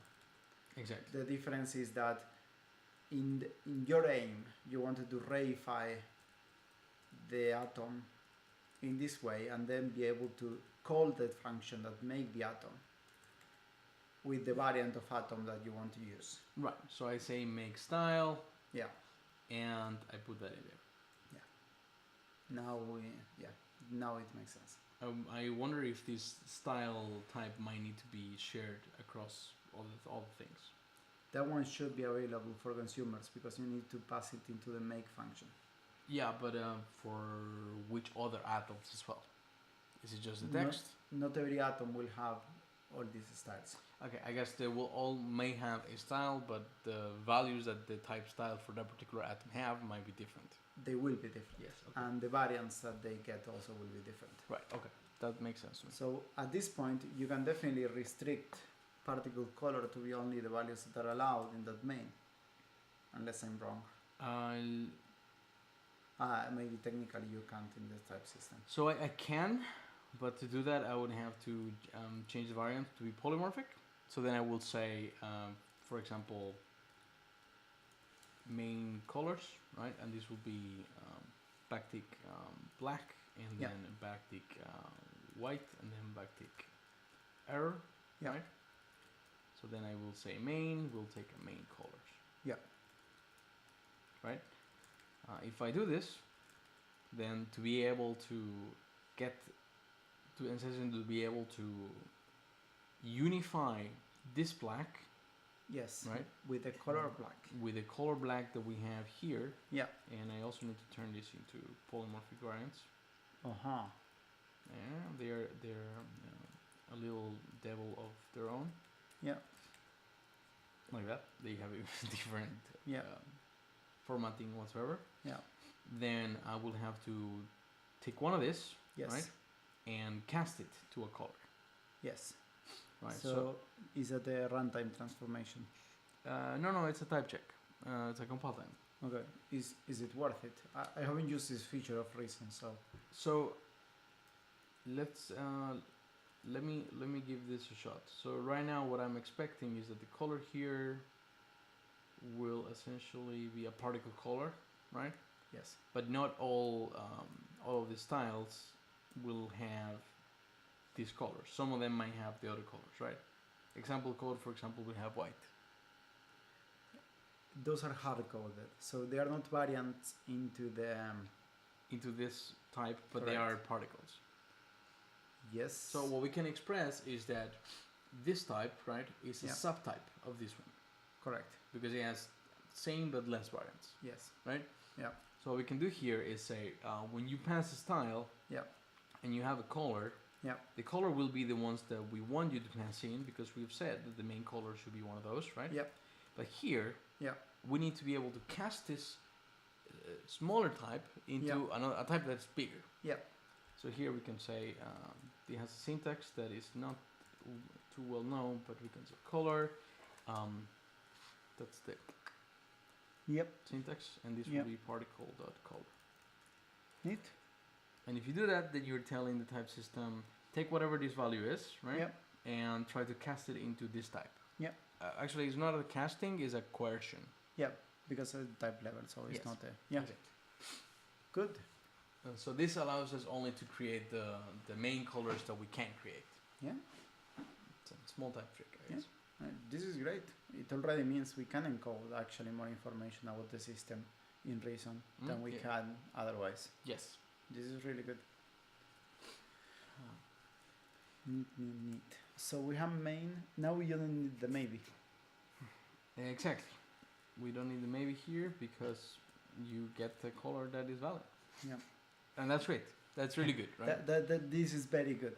Now we actually remove a runtime check Yes. because the pattern matching will happen at runtime. And we have like style guide safety. Exactly. No, this is very, very good. I mean, it really highlights why this type of language, and in particular Reason being able to go to JSX and to UIs in the web and everywhere, is very useful for good design. This is where we bash on TypeScript. Sorry? This is where we bash on TypeScript. It's TypeScript is better than no.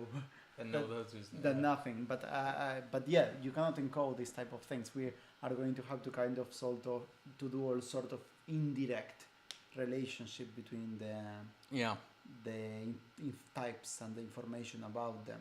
We need to add extra layers. Right. And the checks are runtime. So yeah. So let's implement the rest of the things here. We can say detail. Yeah. And I guess I can just copy the same object and we can modify it a little bit. And we'll have body. And then we have example code. Example.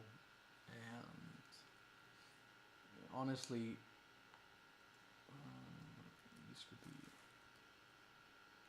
Okay. I really like polymorphic variants. They are very cheap. They're more expensive than regular variants, but they have a lot of nice properties. It's just the one that we just saw. Okay, so the color of the detail we said was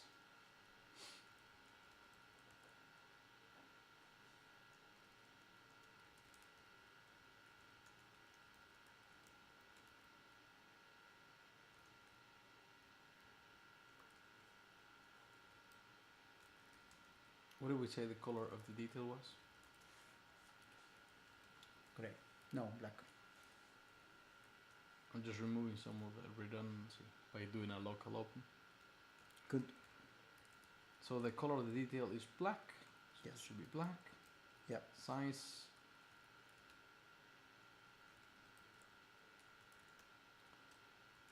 What's the size of the detail? Huh? Weight. Regular. Font family. Sans. And the color of the body is Black. The size should be body. Yep. Weight regular and family sans. Yes. Example code has White. white. Size code Correct. regular and mono. Yeah. And the title has black. And then the weight is bold. The family is sans. And the Size is body. size is body. Yeah. It's the same as. Cool. Awesome. Okay. So we have encoded in our text module, right? the ability to build only texts that fit into our design system It's fantastic. by just giving it the style of the text. This takes care of figuring out exactly with what particles you should be using. Yeah. Which means if I give you a text value, right? Yeah. Then you can decompose it and say, oh, it uses these particles. So as long as you define a reification for your particles, Yeah. right? Yeah. Then you can. Yeah. So what's going to happen in practice is that the atom text component in React, let's use React as an example, is not going to reify every particle separately because they usually have consequences together. Right. Because they are semantic. Sometimes when you check the size of the font family of the font, it usually has a consequence on the line height and in other things. So it might do some extra tweakings that make the actual CSS properties depend on each other in a way. So the information that you get out of the of the particles in the atom text, you might need all of it to decide what the styles are going to be. Yes. So in my head, you actually will have let's say, two CSS function. Right. That you give it an atom, right? Right. And it will just give you the actual style for the whole thing. Because Yeah. you have access to all the particles, you can make the decisions. That's what you feed into React. Well, to a bigger extent, that's what the atom is. Yeah, exactly, yeah. So you can try to abstract the prop to CSS part. Sometimes it's useful, sometimes it's pointless, but overall that's what the atom component is. It's a way of converting this set of props into actual working styles. Okay, so one last thing we need to do here is, because we don't want people to be able to build any of these types themselves. Yeah. We want to make it abstract. Yeah. And then we will export, however, the main color. Yeah. No, we need to export the style as well. Yeah. So people should be able to say, oh, I have a, oops, I removed. Okay. Should be able to say, I have a style with the main color. Correct. And lastly, we want to do a make. But now, because the logic that we're using to build this is exhaustive, yeah, we essentially always return a T. Yes. There is no checks for it, yes or no's. Okay, that's great. Now, if I get a text, I know this text is 100% a valid text in my design system. Correct. Mind blowing. This is insane. This is really cool. Awesome. So we can get rid of what from here? From text style, from main title, for detail text, description, and body text, code, and body text. Oh shit, look at that. Yeah. Pretty much all the atoms. Yeah, right? yeah. Nice. It tends to happen in websites that most of the styles are actually text styles. So the spacer is still there, which is good. Yep. And then the last atom that we're missing here is background and border. Yes. And those are going to be extremely simple. Yes. Background. So, yeah. As it stands, we have only one border, which means that following what I said about unnecessary detail, we can get rid of that atom. The molecule can encode the border directly. Okay.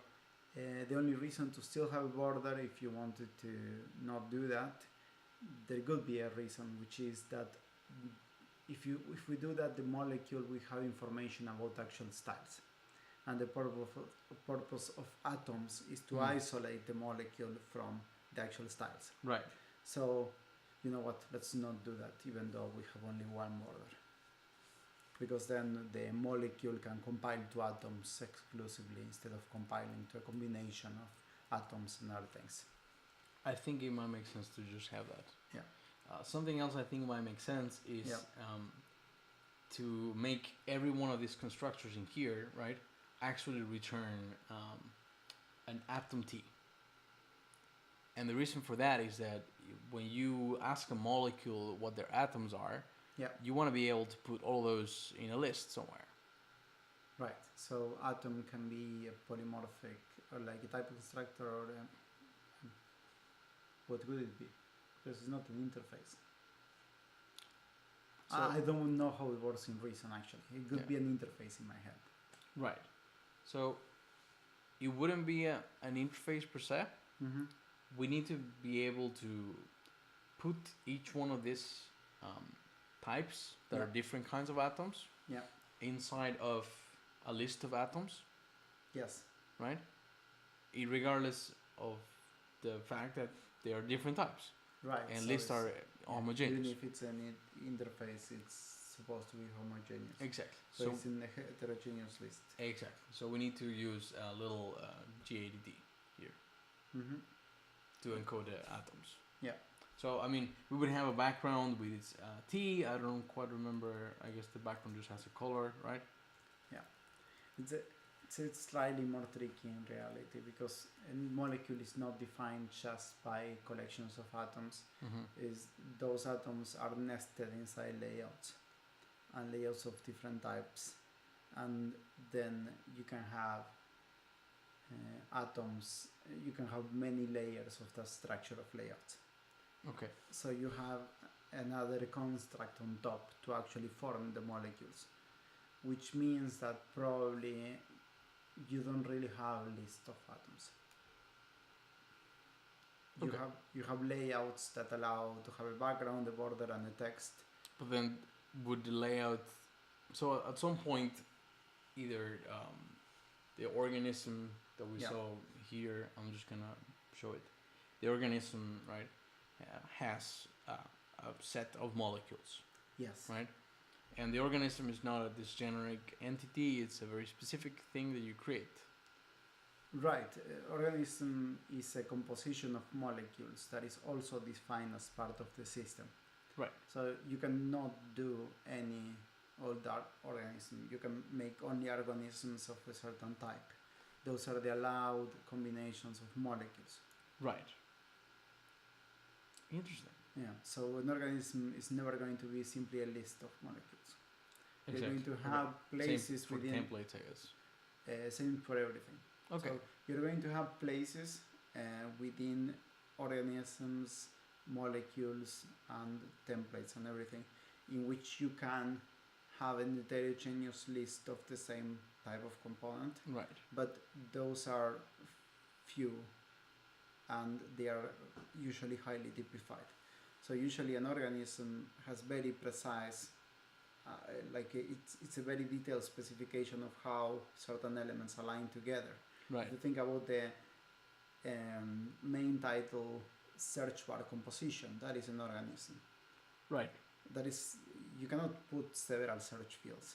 No, it has to be one. I mean, when you construct, let's say, search bar, you say make, and you just give it a search field. Exactly. In fact, it's likely that the organism is not that configurable. Yeah.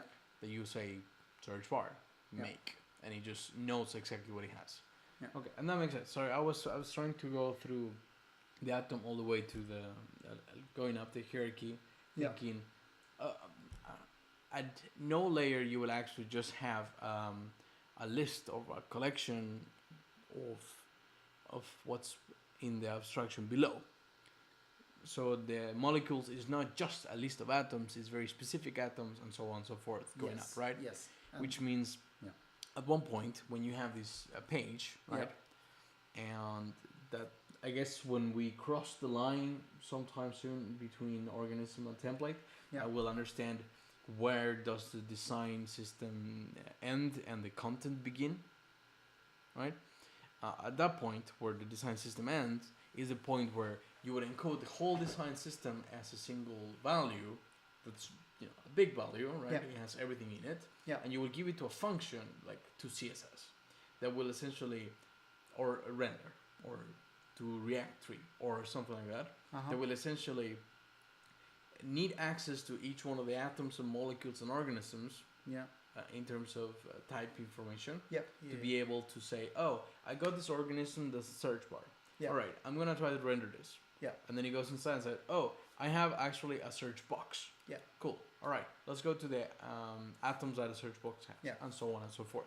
So what we're going to find is that when you go to the actual rendering of this thing, there is a lot of metadata and extra information that goes into putting the pieces that we have described abstractly, putting them together in reality. Yes. So it is extremely useful to define what atoms certain molecule is going to have, because it gives you a lot of abstraction power over what styles you have and how to map those allowed variants into actual styles. Right. However, the molecule itself is more than the sum of the parts.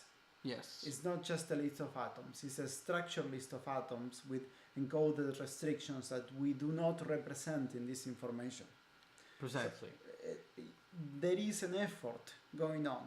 You see it in Reverie, actually, in the Reason library for layouts across for cross-platform UIs, and you see it in other efforts of the same type, like yoga and different layout libraries, to encode all the information about styles in a structured manner that you could reify. Today, that is not possible because mapping to CSS will require some dynamic understanding of what your module, the conditions of rendering are. Mm-hmm. You need to know the width of the context. You need to know how much space the text actually takes. You need to know if it should fold or not.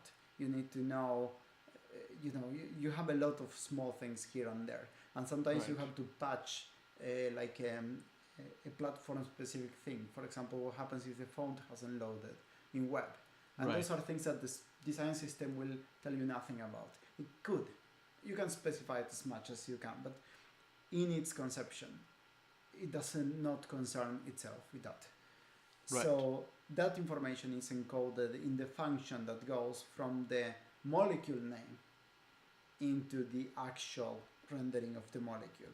And that function is perfectly allowed to use the reifications of atoms inside it to delegate the rendering of those pieces to atom components. Yes. But it's not just that. The molecule will not just be a list of those atoms. It will be those atoms structured in some hierarchical way, embedded in a layout. Right. And a lot of extra platform specific details that you need to do. Setting up listeners for focus events, setting up listeners for mouse events, etc., etc., etc. So, but those are things that normally the implementation layer will try to take care of. Exactly, but this is why I want to highlight that the dream of going from a molecule into a list of atoms and then from a list of atoms into a list of styles will not pan out in reality. Right. And to highlight that the aim of this abstraction is not to solve that yet. Right. If you could have a completely deterministic and absolute, perfect rendering engine, then you could go from these reifications into a complete layout which is simply one type. Pixel. One value of a type, which is a gigantic tree of nodes. Yeah. That you send into a function that renders it. Well, I guess you could have a type like, let's say, RGBA point. Sorry? RGBA? Yeah, okay. It's like I meant on pixel, if you will. I meant on the other side, okay, fair enough. You could do something. Yeah. But it's kind of useless to think of it like this. You want to use some kind of construct, like the DOM or something like that. Yes. And if you're going to try to use those right now, you cannot go to the full-blown detail that you need without polluting your design types. system. Yes, exactly. I think that makes perfect sense. Yeah. What I had in my head is, as long as I continue working on the design system for TLDR, and I have something that specifies what the molecules are and so on. Yeah. There is literally a mapping, like we wrote it here when we were writing molecules, between the molecules of the components, right?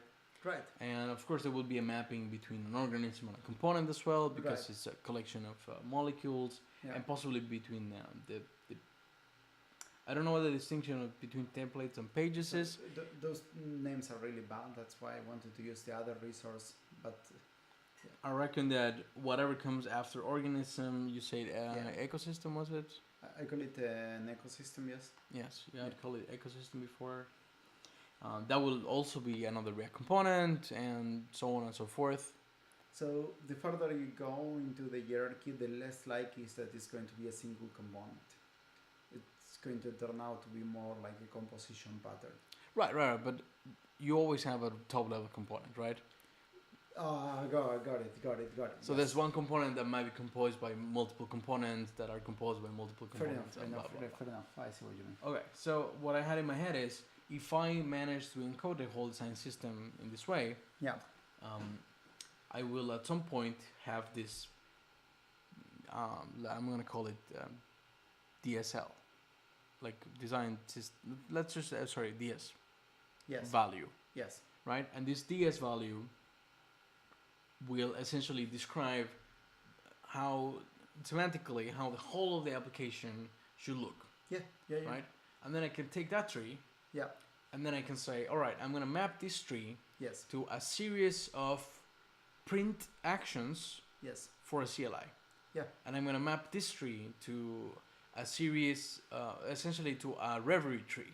Yes. And then Reverie will take care of doing the mapping to React or to OpenGL or whatever we're going to be using there. Yeah. Okay. So that's what I had in my head. So that I am able to encode the constraints between the information hierarchy in a way that makes sense for the application I'm building. Yes. And then I can just say flip a switch CLI, flip a switch GUI app, flip a switch web app, and so on. Does that make sense? Totally. Okay. I was just double checking that I was not crazy. Yeah. Cool. Honestly, I think this has been already incredibly helpful for me to understand what design systems are, and very interesting to see how we can encode some of these variants into the type system. Yeah. There's definitely more tricks that we can try to get around. It might have been a better idea to just do like one molecule, right? Yeah. To be able to cover the whole implementation. If we wanted to, but regarding the full hierarchy, yes, we wouldn't have been able to break it down to the particles and so on. I think we should. Yeah, because when you have one, then it's hard coded. Yeah. So in a bit in retrospective, probably either we can do that as a separate thing. Yeah. As a separate analysis, or we can have it done beforehand. But I think that discussion is actually interesting. It's probably just that it's hard to scope how long it's going to become and how long. Yeah. And to be fair, we couldn't actually plan the things we're doing here. We did the planning like on the live stream. Yeah. So it makes sense that the metro got stuck for an hour. It's snowing heavily here. You would think that Stockholm, Sweden, can handle snow. Yeah, it's insane. It's incredible. Yeah, it is insane. We had to start over the time, but I think it actually takes time. I think it's fair enough the time that it took. And so it's more up to you to decide whether we should just leave it as it is for now, or we can pick it up at a later time. So I think that we're 3 hours and 40 minutes running out for today. Into the stream. I think we should probably. I think we could try to wrap it up. Yeah. And then I definitely will be working on this a little bit more to try to see how I can encode other constraints, but also try to get it used. Yeah. I will be posting this particular file for design system. I'm actually just right now I'm gonna save it into the repository, so it's available for anyone that wants to take a look. And inside of the TLDR folder, we should have. I'm just gonna do model. Design system. Yeah, design system model. That sounds reasonable. Cool, and then we have it there. It's not perfect. Hopefully everything will compile. So now if you excuse me, I will go to the terminal I have open for this thing, where I was building the Reverie app. And I will try to recompile the thing. SC build.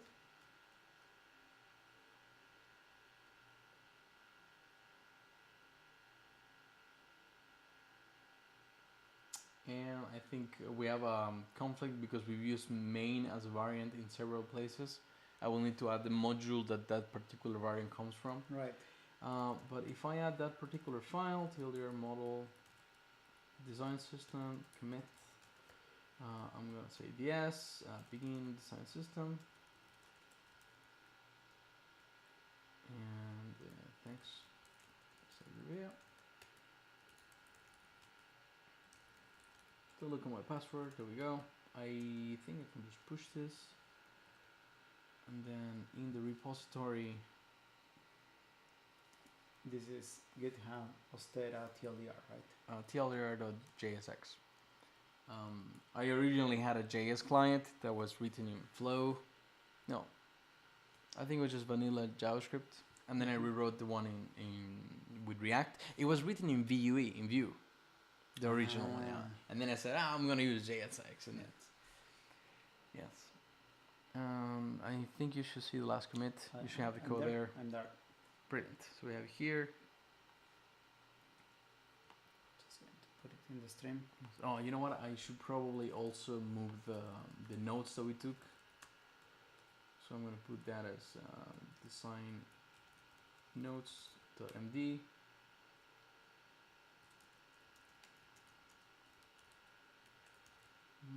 Design notes. Add design notes. Okay, I pushed that there as well. In the model folder, you should be able to find both the design system, but also the notes that we took during the live stream. Hopefully, they will give some context. Model, design notes. What does it do? Ah, cool. These things. Yeah, perfect. I mean, they map almost one to all the types. Yeah. But we had the description in there and the whys. Cool. And perhaps we can meet again. I don't know, in a week or two, and do like a pickup and say, all right, where are we? Where everything is.